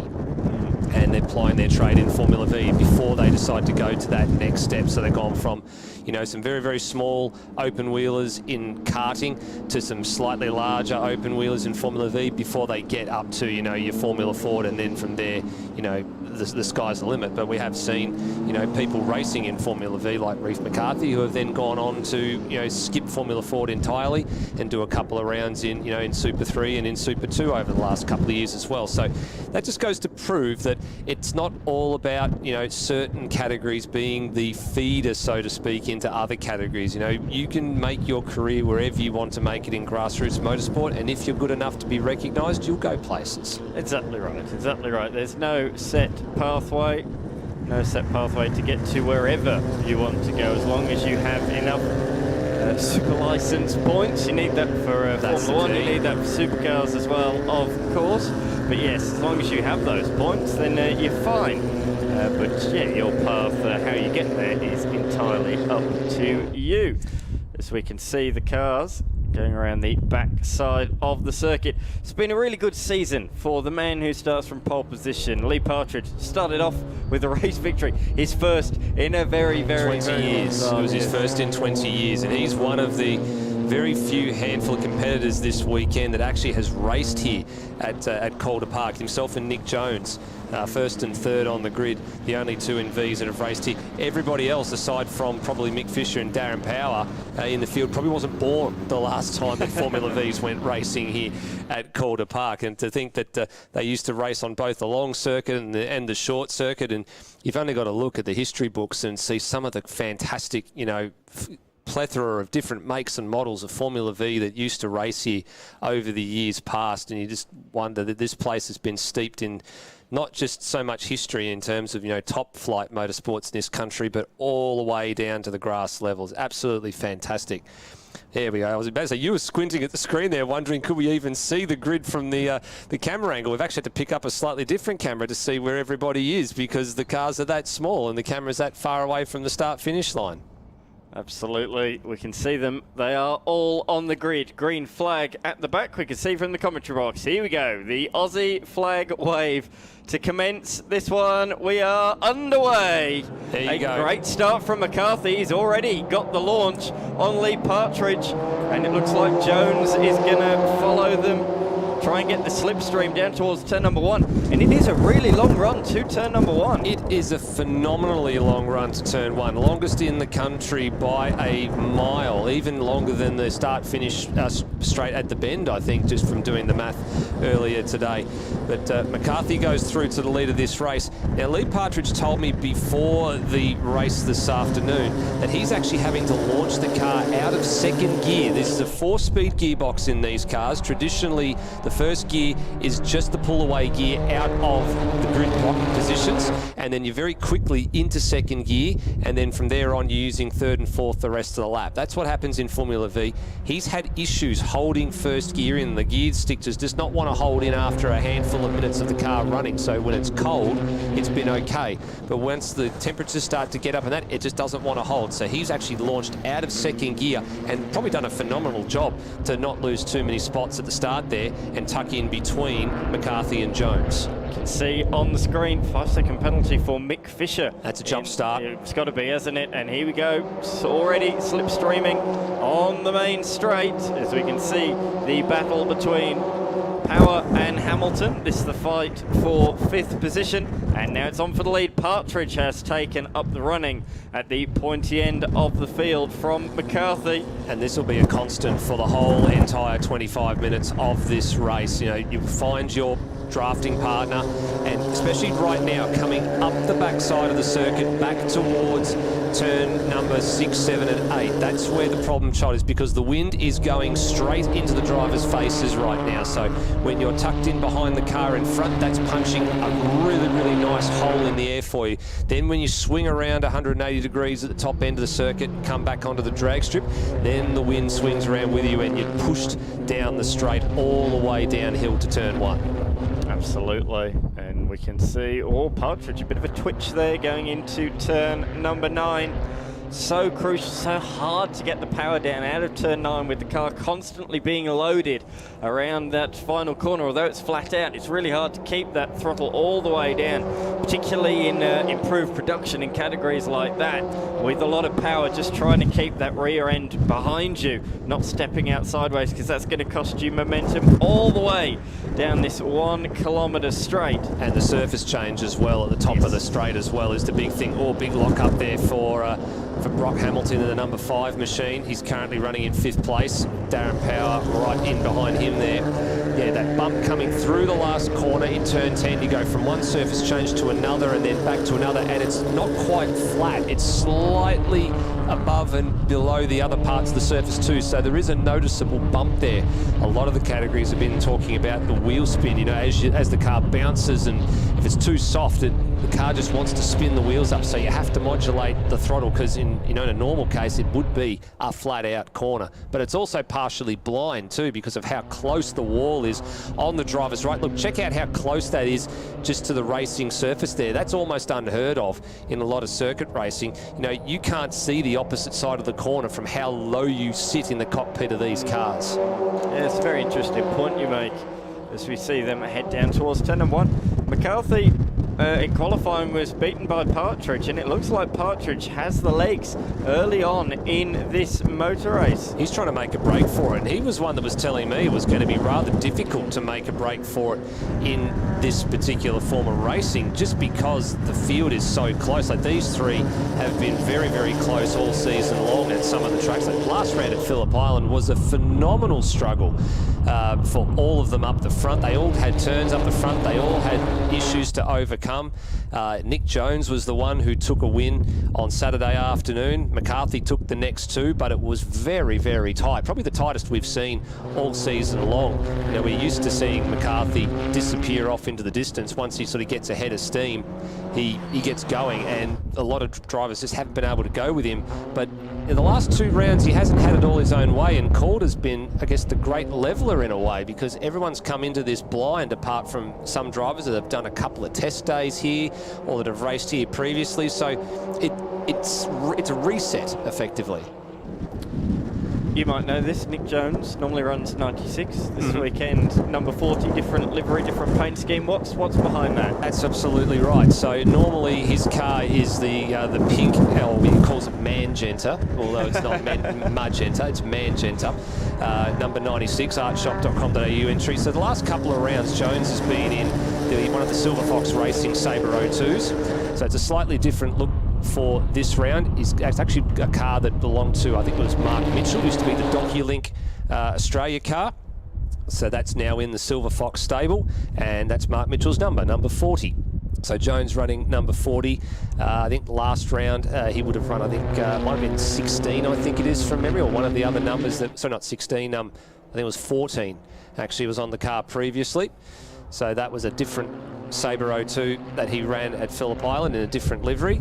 But the car that he's been so used to running over the last handful of years is actually being piloted by Claudia Lennox. So car 96 is still in the field, still in that pink and yellow paint scheme, but just in the hands of another driver. It's currently in ninth place. Reef McCarthy has not let Partridge skip away. In fact, he's forcing Partridge to go defensive down into the first turn. Partridge is wise to that one, as you say. One of the few that have actually raced here at Calder in the Formula V's. One of the few in the whole paddock that's raced here. To be honest, it seems like there's only been one or two in each of the categories. I think there's a dozen in total that have raced here before. So many new to this facility, including us. We're rookies here. Well, we had to come in and work out where the commentary box was this morning because neither of us had been here. So where we are, we've got a great view of what's going on here, not just on the screen, but from our position as well. McCarthy straight down the inside of Partridge at turn 6. That's that job done. But now, how close is Partridge coming onto the main straight, and is he going to fire straight back? Got a good run, and he looks like he's already going to do so. As they cross the line, this is right in front of us about here. And yet Partridge up the inside and moves back in front. It's going to be who's going to be last of the late breakers. They are gapping Jones though. Jones is not able to go with them. He's about half a second a lap slower than these two, and he has lost touch.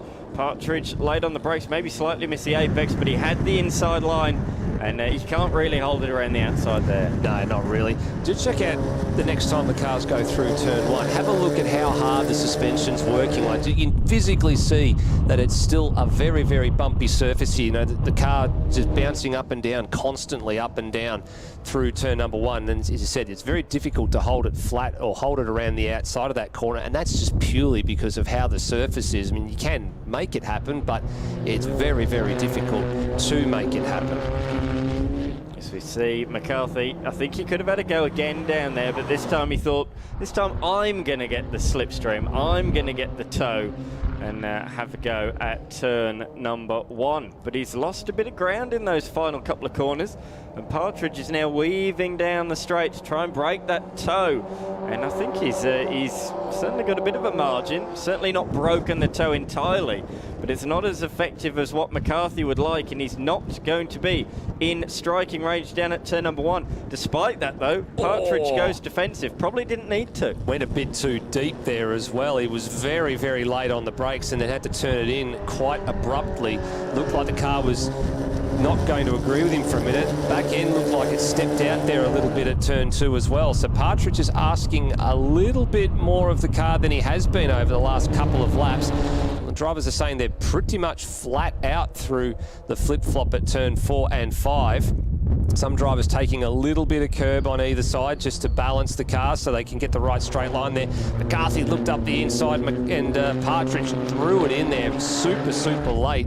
Left him some room as well. So they're trying to get away here and really go into their own private battle. They've got 2 seconds on Jones at the moment. If they keep fighting like this, Jones might just start to emerge back into slipstream range. Not quite there yet, but he's definitely gained a little bit of ground over the last few seconds or so, and he's got that margin sort of pegged around that 2 to 2.2 seconds. So he's just going to be relying on them just to start to trip over each other or to inconvenience each other over the next few minutes. And yeah, have a look here, bump, bump, bump, bump, as McCarthy tries to go around the outside, but he knows there's no way he's going to be able to hold it around the outside of 1.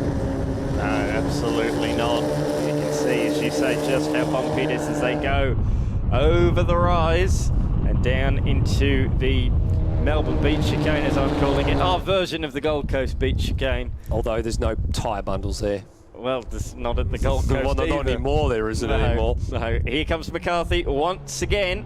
Makes the move, takes the lead, and he's got to try and break away in the next couple of corners to break that toe.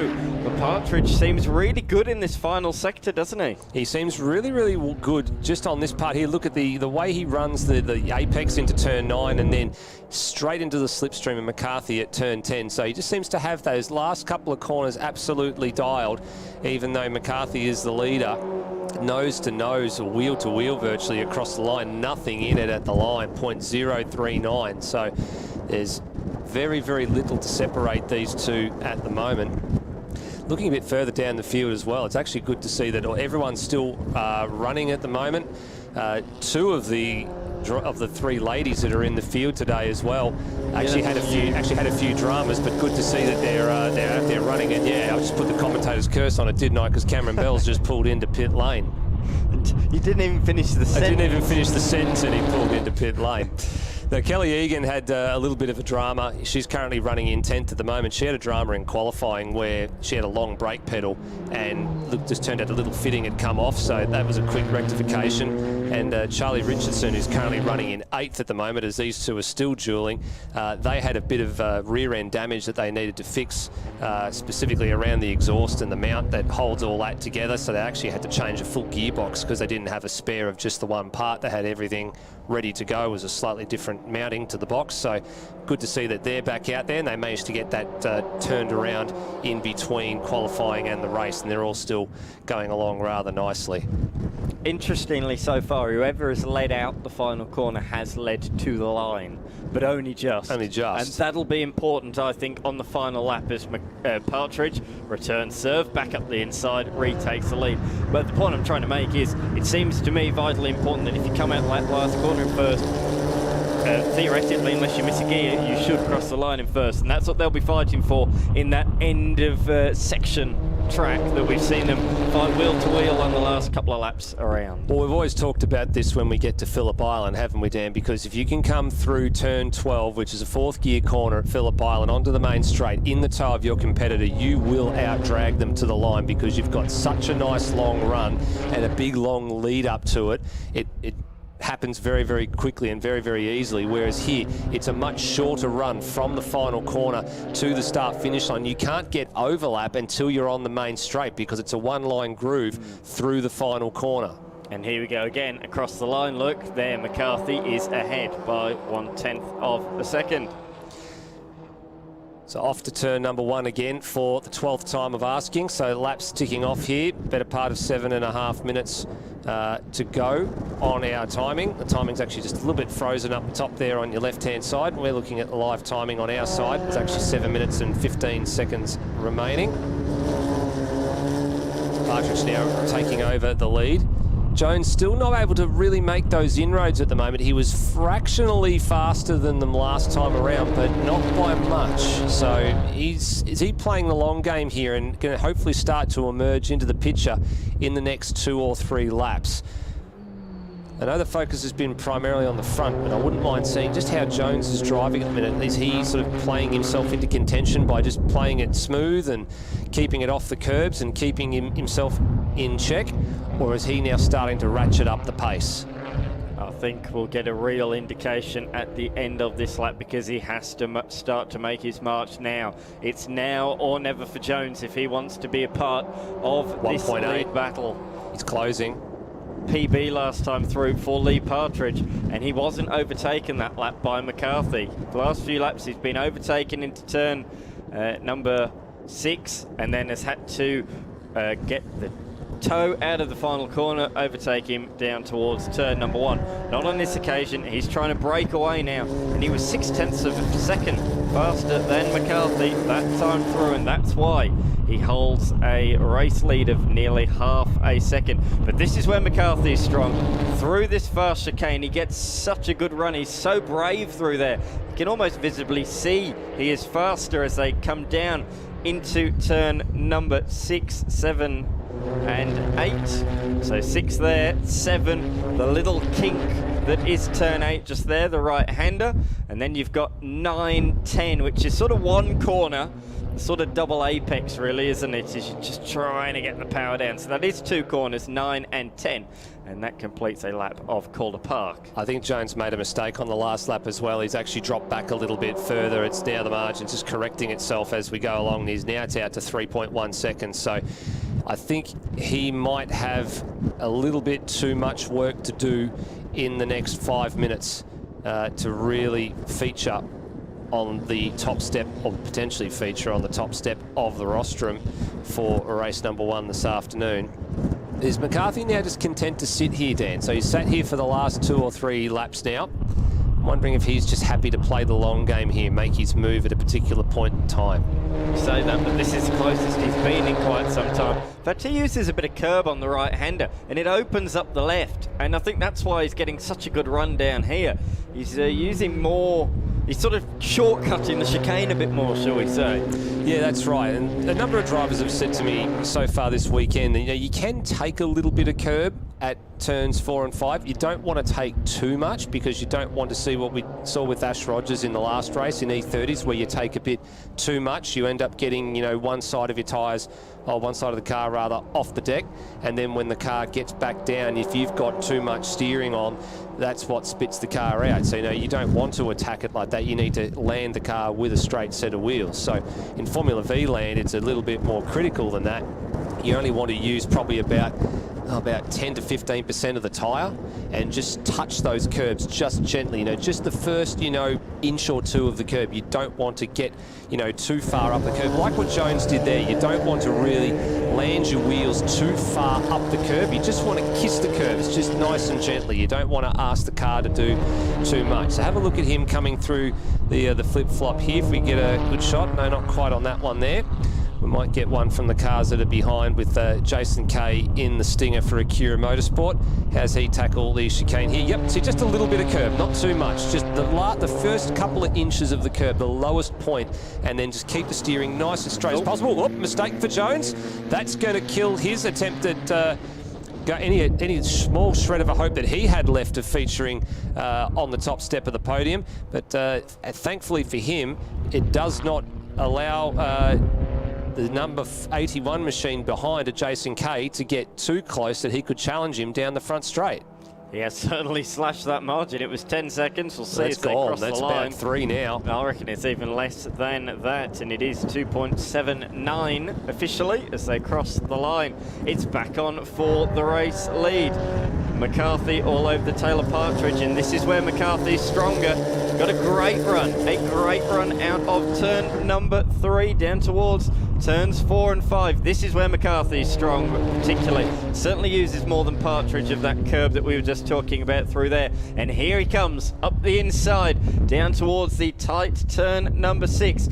McCarthy, is he back in front? Oh, Partridge, a big lockup, runs very wide there. And crucially, that's dropped him a few car lengths back. He might not be close enough for the slipstream this time. I think he'll still be okay. I don't think he's lost too much ground, but yeah, that definitely was caught him by surprise, going a little bit too deep into turn number 6, which, remember, about sort of 5 or 6 laps ago, he had to do something similar when he was in a bit of combat with Reef and decided to try and hold position around the outside. Tried the same thing again, and it didn't come off, but he's not too badly in the tow here. He's sort of in that sweet spot, just enough so you don't get too close to the car in front, but you don't, you know, lose, you know, real estate to that car in front. So he's in a good spot, I think, at the moment, Partridge. I think he'll be okay. He's definitely not out of this for the race win just yet. This is where McCarthy's strong, but now for the first time Partridge is doing the chasing through here rather than leading. So can he use more of this curve this time through and be brave? It looks like he has, so he's kept himself in contention. This is a crucial lap, because if McCarthy could have broken away, it would have been game, set and match. But Partridge has kept himself in contention. Unforced error free through turn number 6, 7, 8 and down into turn 9. It's back on again. It's back as it was And I say that this very might well be the last lap, if not the second last lap coming to the line here, because there's about 45 seconds on the clock, and there'll either be one or two more to go. Kelly Egan looks like she's just been lapped on the front straight. There she is, the black Formula V there on the left-hand side, and confirmation this is the last lap. So for Partridge, it's now or never. Is he going to go down the inside? Not on this occasion. A little bit of a lock-up for McCarthy there on the left-hand side. What has Partridge got in store? Where's the passing move going to come? Is he going to do the same thing to McCarthy that he did to him up at turn 6? That's been McCarthy's favoured sweet spot. Or is McCarthy going to go defensive up here?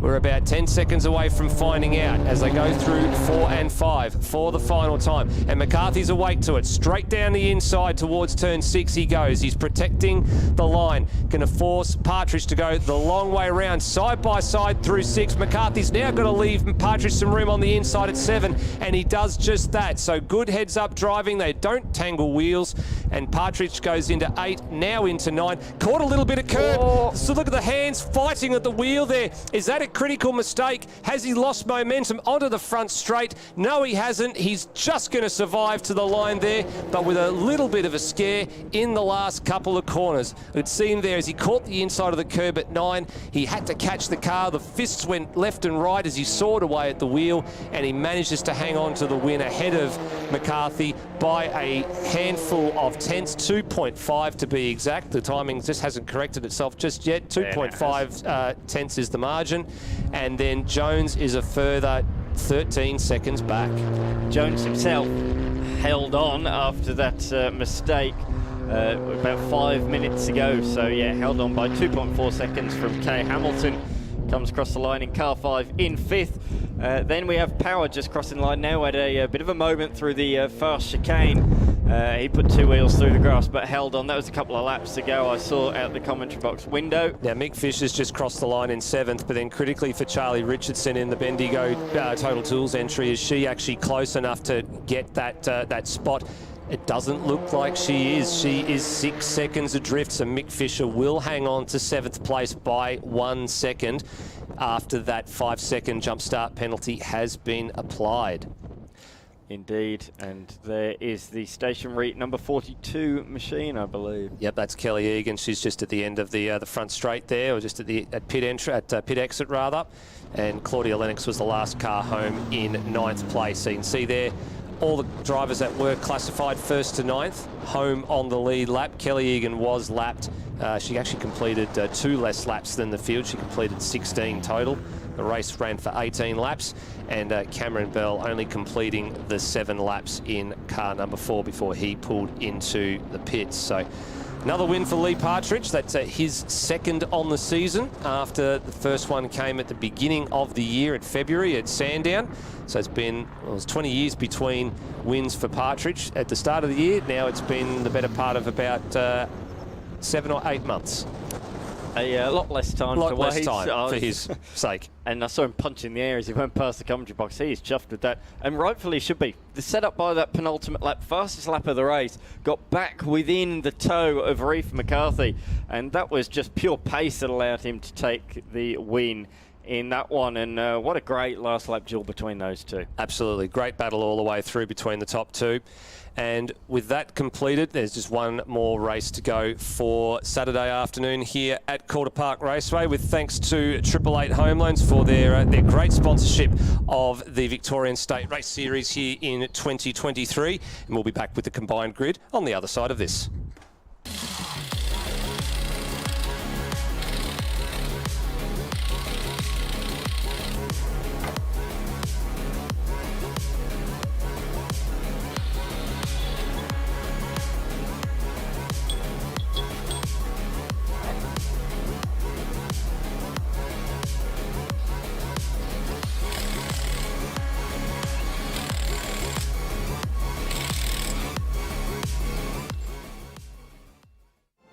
Weekend in, weekend out, Motorsport Australia officials are making waves.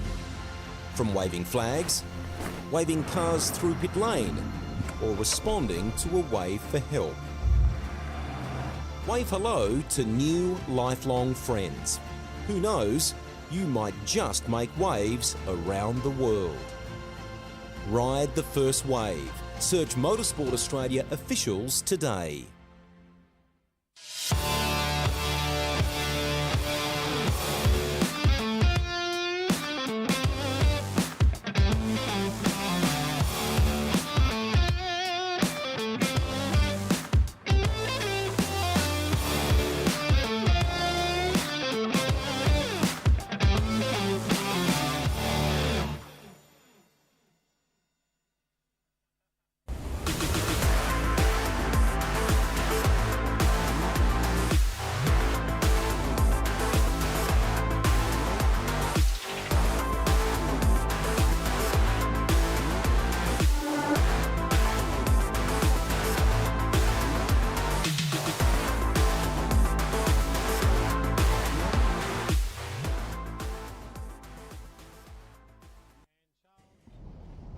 Welcome back to Calder Park, and we have got arguably saved the best for last. We've got a compact field of combined sedans, I think we're calling it.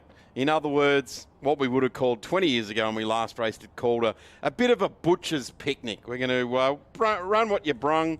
There's 4 cars that are going to be out on track, and we'll all have a bit of fun with it. Even the officials trackside are on their toes, ready to get up and go.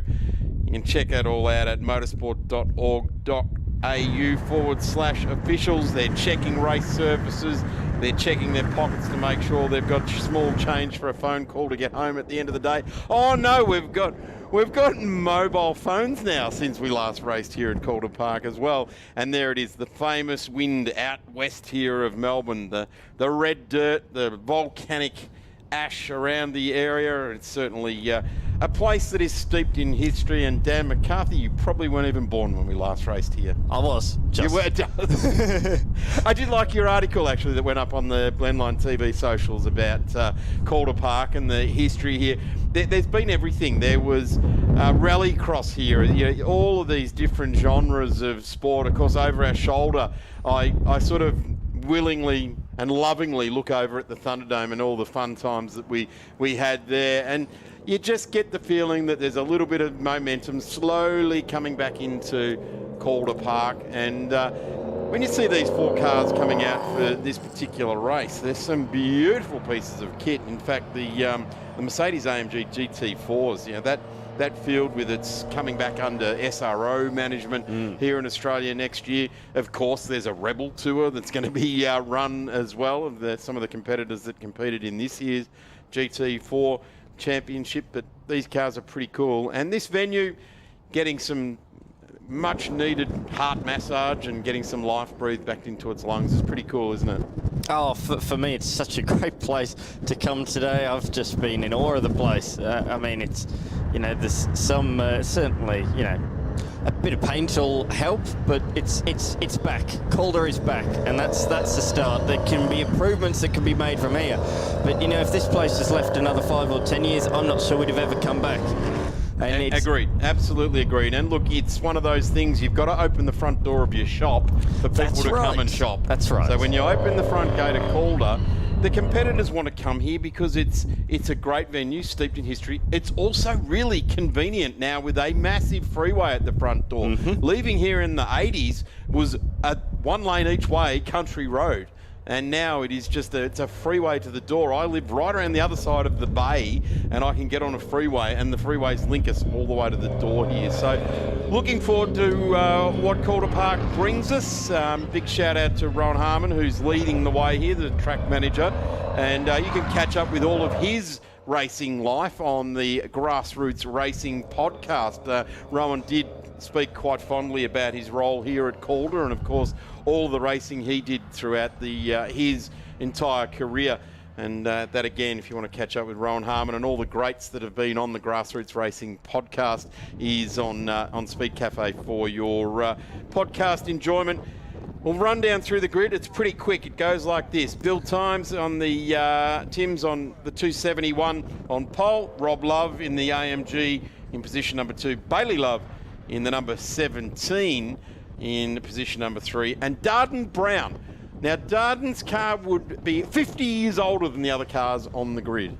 And there is a big gap made on the front row of the grid between the Mark car and the AMG. So that's very interesting. We might get the 271 may get a penalty of some description. And we're away. The flag drops. Darden Brown gets a beautiful jump in the Corolla. And you get the feeling that that might be the last time he sees the back of those two GT4s and the Mark car. But Darden Brown, a very experienced sports sedan racer. In fact, the most experienced racer out there in this grid. In the next 20 minutes, he might be the only one left on the track here, as we see the William Timms going wide there already, and he pounces. Darden Brown pounces to the inside here. It's going to be a drag run up to Jane Hill, the 17, leading the way in Bailey Love there. But let's have a look who crests the hill first. Will it be Darden Brown? No, it's not. Bill Timms in the Groove Train Eastland Sports Sedan. I'm not sure that Brown machine is running quite right. It looked quite slow out that chicane, but nope, seems to be going all right now. I think it's maybe honking, mate. Have a look at it go. It is pounding the back straight past the Calder Park Motorsport sign that's got lots of scratches on it.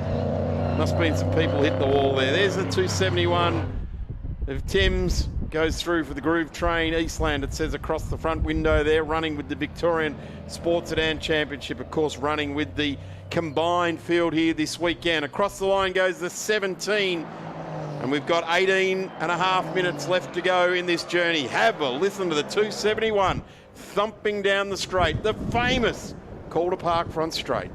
Certainly is. It sounds fantastic, doesn't it, as it roars down towards turn number 1. But it is the two GT4 cars that lead, the two Mercedes.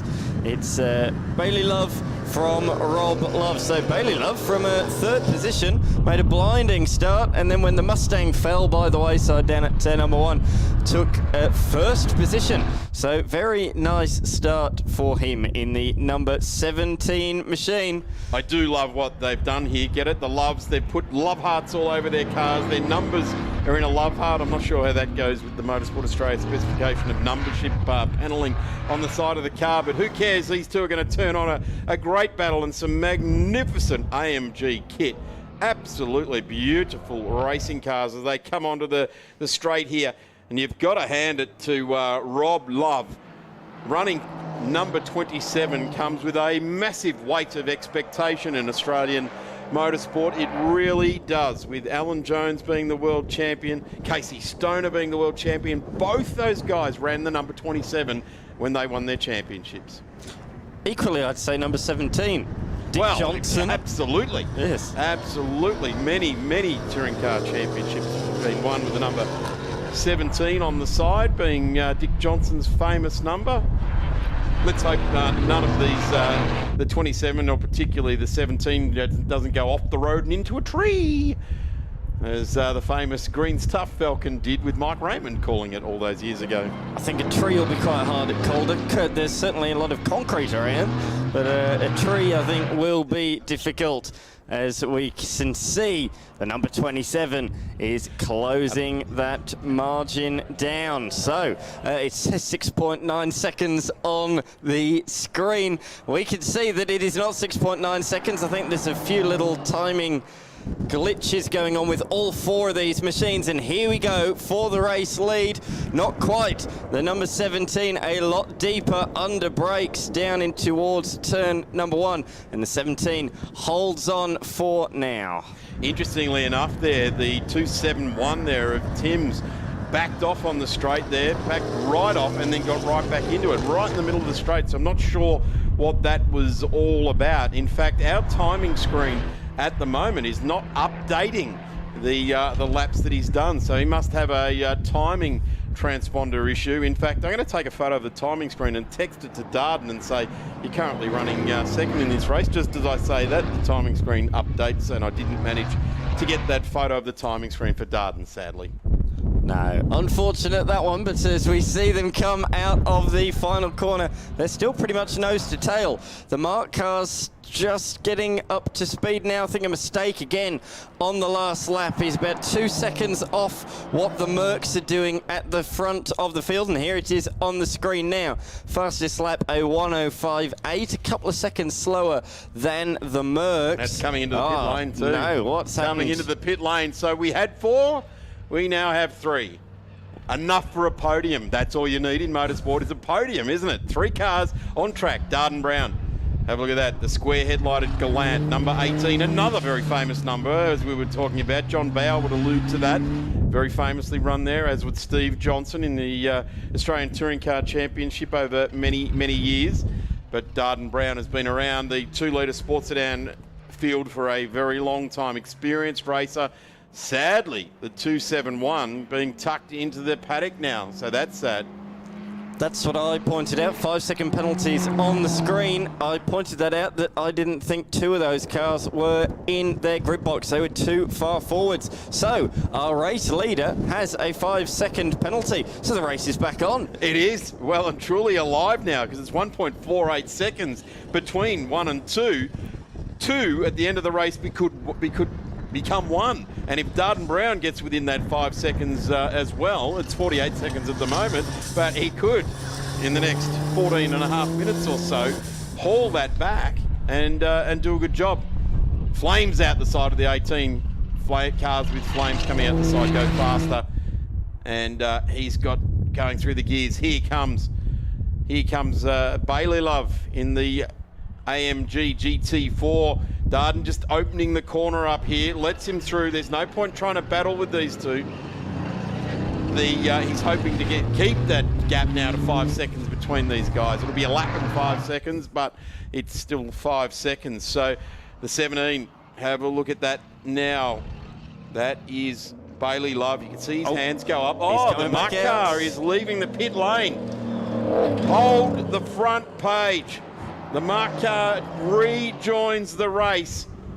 The Groove Train Eastland emblazoned across the front of this Mark car, and he accelerates away. Now, this is not going to clearly be a race, Dan, because it's a couple of laps down, but it's going to be interesting to see the pace of the Mark car on the GT4. They could end up in the same field somewhere next year, and we'll have seen it first here at the 888 Homelands Victorian State Circuit Racing Championship. I think that with the pace he showed, particularly early on in the race, he stands a good chance of catching that Toyota for 3rd position. Wow. So I think we might still be on here. There is the car behind, so it's basically 1 lap. If that Mark car can get some good laps going, there's enough time for him to catch up. This is a dance in 2 parts, isn't it? One moment we're waltzing down the straight, the next thing we're foxtrotting up the back straight. This is on. There's a race in 2 parts going on. Clearly, this is for the outright. This is 1 and 2, 1st and 2nd on the road. And side by side almost now, as well as they charge down the straight. Some great publicity photos being taken now of the Love Racing team side by side on the historic Calder front straight. The 17 pinching up the right-hand front there, and they continue on around. The cars bobbling around on the bumps down the bottom there at turn 1. They come to Mount Jane, gas up the AMGs. Have a listen to that, don't they sound great? How times have changed. GT4s weren't even a thing when Calder Park last had a Motorsport Australia race here. That's how times changed. GT3 wasn't a thing, and GT4s weren't a thing either. So I'm quite sure that this will be the first GT4 win here at Calder Park. Yeah, I agree. There was a Nations Cup race run here under the Pro Car era. Certainly GTP was raced here, but you are right, Dan. That is a very, very important international spec that you've just trotted out there. The first GT4 win here at Calder Park. We don't know yet. Can Tim's come back from way down there? Side by side again. Darden Brown hanging on to a podium position here. And the Mark car thumping down the straight. But this is the Love Family Racing team. Hard to tell them apart. There's actually nothing. Red mirrors on the 27. That's it. Black mirrors on the 17. He's gaining. That Mark car is quickly gaining on the Toyota. Let's see a lap comparison. 107.4 for the Mustang. The number 18 machine, 119. So 12 seconds a lap. The margin, 58 seconds. It's going to be really tight come the end of this race. Now, I'm not mucking around here. We're having some fun with this race. Yes, indeed, we are. But Darden Brown, when you look at the technology differences, he's in an old Gallant with a homemade sports sedan special, done a 115.99. The AMGs are doing a 103.6.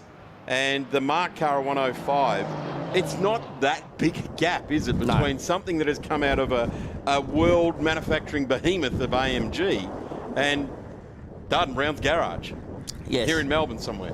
Yeah, I see where you're coming from with that one. And this battle intensifies at the front of this field. Fastest lap, PB last time through, a 1:03.38 for the number 17 machine, which is 0.08 slower than what the 27's best lap is. But yeah, 0.3 faster than number 17 last time through. At half race distance, Dan, I'm going to throw in a third storyline here. Is there going to be any love lost between these two? Not at the moment, there isn't, is there? They are fighting tooth and nail for it. They both want it, that is for certain. But of course, there is a 5-second penalty hanging over the head of Bailey Love with the P-plater on the back of that car. Shows a relative novice. In fact, they've both got P-plates on, both relative novices to motorsport, and they are going to catch up to this Toyota once again. Will lap traffic play a factor on this particular lap? In fact, both of them set their fastest laps last time through. Bailey 1:03.3 and Rob a 1:03.1. Darden Brown, of course, in the Mitsubishi Galant. It's not a Toyota. Sorry. It is definitely a Mitsubishi Galant with the square headlights like that. Before my time, Des. Before my time. Well, you do great research, and I know that was in the back of your mind, Dan. But have a look at that. They storm past Darden Brown with these AMG GT4s. And what a spectacle they are. And I tell you what, they have put so much thought into the liveries of these cars. They are just magnificent looking race cars. I know Joe Ladoni down at Customer Sports and Restoration had a lot to do with the AMGs there for a bit, and he likes these things as well. So if they're looking for a bit of advice, I'm pretty sure Joe will be able to help them out how to tune these cars up very well. But they have got 11 laps done. There's 8 minutes left, so you'd have to say they're going to get about 17, 18 laps in this journey. Yes, you think so, and here we go. Look at this. Bailey is beginning to gap Rob. The margin's out to 1 second. He needs another 4 if he wants to take the race victory because of that 5-second penalty that's hanging over his head. PB for the Mark car that time through as well, 1:05.5. That margin down to 16 seconds. It's come down about 12 seconds a lap. And I said when he left the pits, if he can put his pedal to the metal and set some good times, he can catch him. He's actually going to do it at this rate. It's going to be a little bit more slick through the air. The modern sort of take on the Mustang with the Mark cars waving their magic wand over it, so it'll get through the air a lot better. The frontal area is a lot less than Darden in his early 1970s Mitsubishi Galant front end there. It's a lot more slab fronted, so the aerodynamic race will certainly come back to the Group Train Eastland Mustang 271 here. How cool are Mark cars, though? You know, Aussie built. It's an Aussie sports car, isn't it, with a big V8 in the front? I do like the way that in a 12-word sentence, Aussie was featured 6 times then, Dan. Well done. That's great use of vocabulary. I like the way you're Aussieing it. Aussie. Very good, very good. This is a very Aussie racetrack too. It is. And he's just taken 3rd position there. So the 271 machine, the Aussie Mark car, moves up into 3rd place on the podium after making a unscheduled pit stop a few laps ago. Very American silhouette, but definitely Aussie built racing car. Yes. That's for sure. Yes. Yeah, absolutely. Well, the German cars at the moment are out in front, and their fastest lap of this race has been a 1:02.99, and that's currently being held down by Rob Love in the number 27. So that was only done on the last lap around. So Rob Love is now come back into that 1.3 second gap there as well. Here's the 271, trying to make out what the signage on the side of that car is. Looks like a map of Phillip Island, I think, on the side of that car. So we'll have try and get a bit more of a look at that overnight and be able to tell you what that is all about on the side of that car. Here we go, back on the racetrack. I think that margin has come down further than 1.3. So these two are fighting between themselves. It's extending, coming back down, extending once again. The margin is fluctuating almost corner by corner, quite considerably. Yep, there is no doubt about it. Rob is back on the tail of Bailey with 5 minutes left on the clock. Well, at 10 minutes, I asked you, will there be any love lost between these two? I pose it to you with 5 minutes left. 25% of race distance still to go. What it says to me is Rob wants to do this on the racetrack. I think so. I think you might be right there. He wants to get the job done and pass here. There is certainly dinner table bragging rights here. Gee, sits nice and comfortably in the car. That shot looking straight into the driving compartment there on the AMG. Just, they look so comfortable. Just riding the bumps, accelerating hard, coming across Jane Hill, across the flip-flop there, keeping off the curbs, which is very much GT3, GT4 type of racing. Not a happy home to put a GT car up and onto a curb like it is a touring car or a sports sedan even might move around on the curbs here a bit more here at Calder Park. But wow, this gap now under 1 second as Dan McCarthy did allude to. And let's see if Rob can pounce. He's got 4.5 minutes left to do it in. Lead car, headlights ablaze, car second on the road, no lights on, trying to travel incognito in bright red and white livery. Pretty hard to do under the glaring sun here at Calder Park. It's part of round 6, the final round of the 888 Homeloans Victorian State Circuit Racing Championships, and we've got great support this weekend from Metabo Power Tools, Racer Industries, and of course Super Cheap Auto have been providing us all of the replays. Catching Darden Brown this time, just held up Rob Love there a little bit. Bryden got through nice, sorry, Bailey got through nicely. So that gap will have gone out over a second again now. It was down to 0.5 in the last sector. Fast lap of the race again for the man in second position last time through, 1:02.92, 4 tenths faster than the man ahead of him, but as you say, really balked, really slowed down by the traffic there. Oh, and runs a little bit too wide there at turn number 9. I think that's cost him a little bit of momentum. It looks about 9 tenths again as they cross the line. So despite a couple of mistakes, it's 7 tenths. So not too bad despite the mishaps that time through. If you'd enjoyed what you've seen on the Blendline TV stream today, make sure you tune in or even come to the racetrack. Just $5 per person. If you're bringing a car full of people, $10 for the entry. So yeah, really, really good value. Great to see so many people here. And as well, you can go around and have a look at the facility. You can go and have a look at the Thunderdome, which is only a few meters from this track. It's such a historic venue.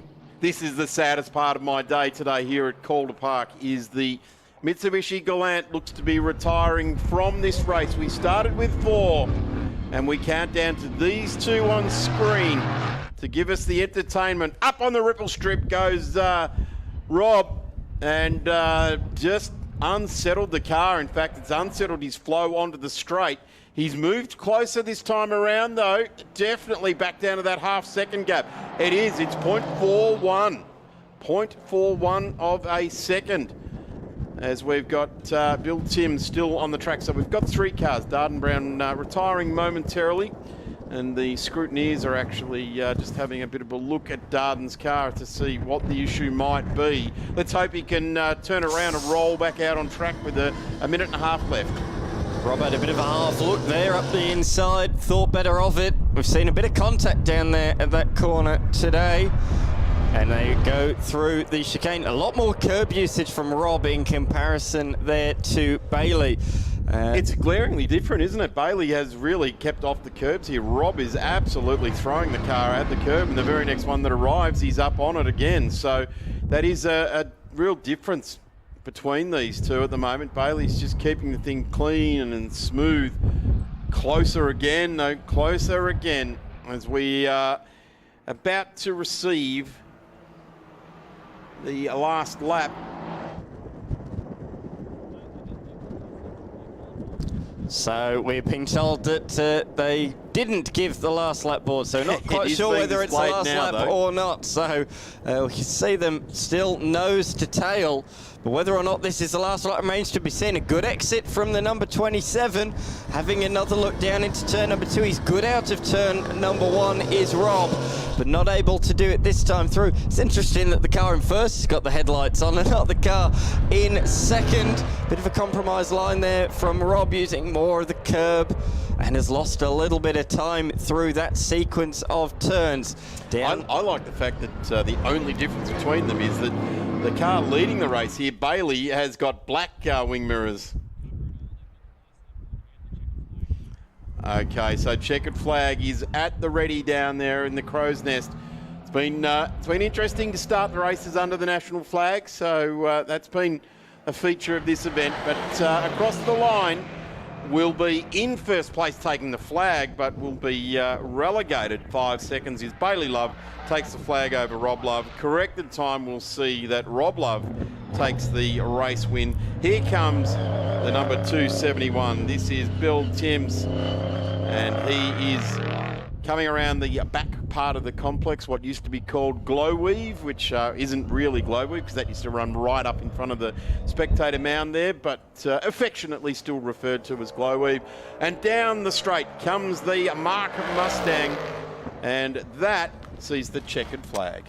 PB on that final lap, and only around a second slower than those two Mercedes. So if he can find a bit of performance overnight, he could be very much matching those GT4 machines tomorrow. I'm looking forward to that. Yep, certainly is. That is a tasty bit of the day tomorrow, and we'll round out the day tomorrow. Dan, that's been a fantastic return to Calder Park Raceway for the 888 Home Loans Victorian State Circuit Racing Championships, hasn't it?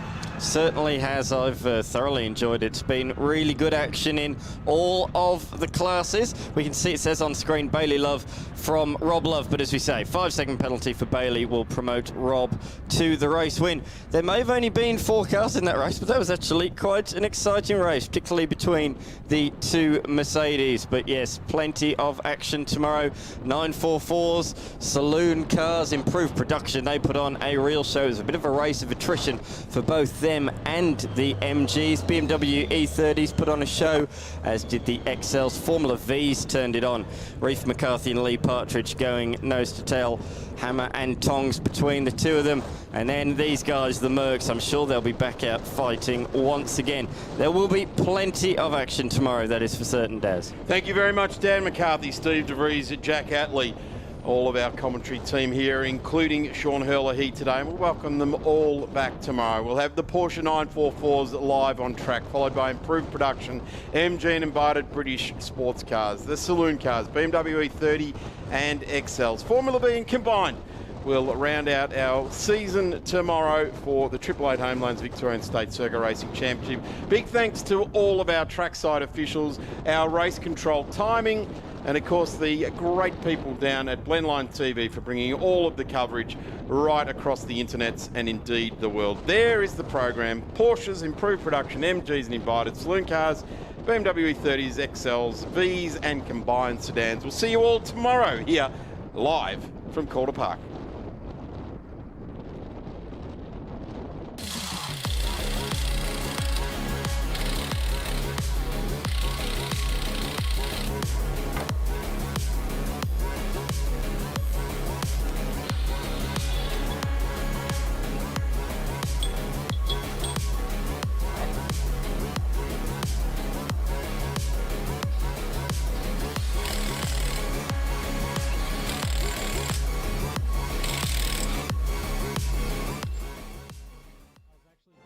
Weekend in, weekend out, Motorsport Australia officials are making waves.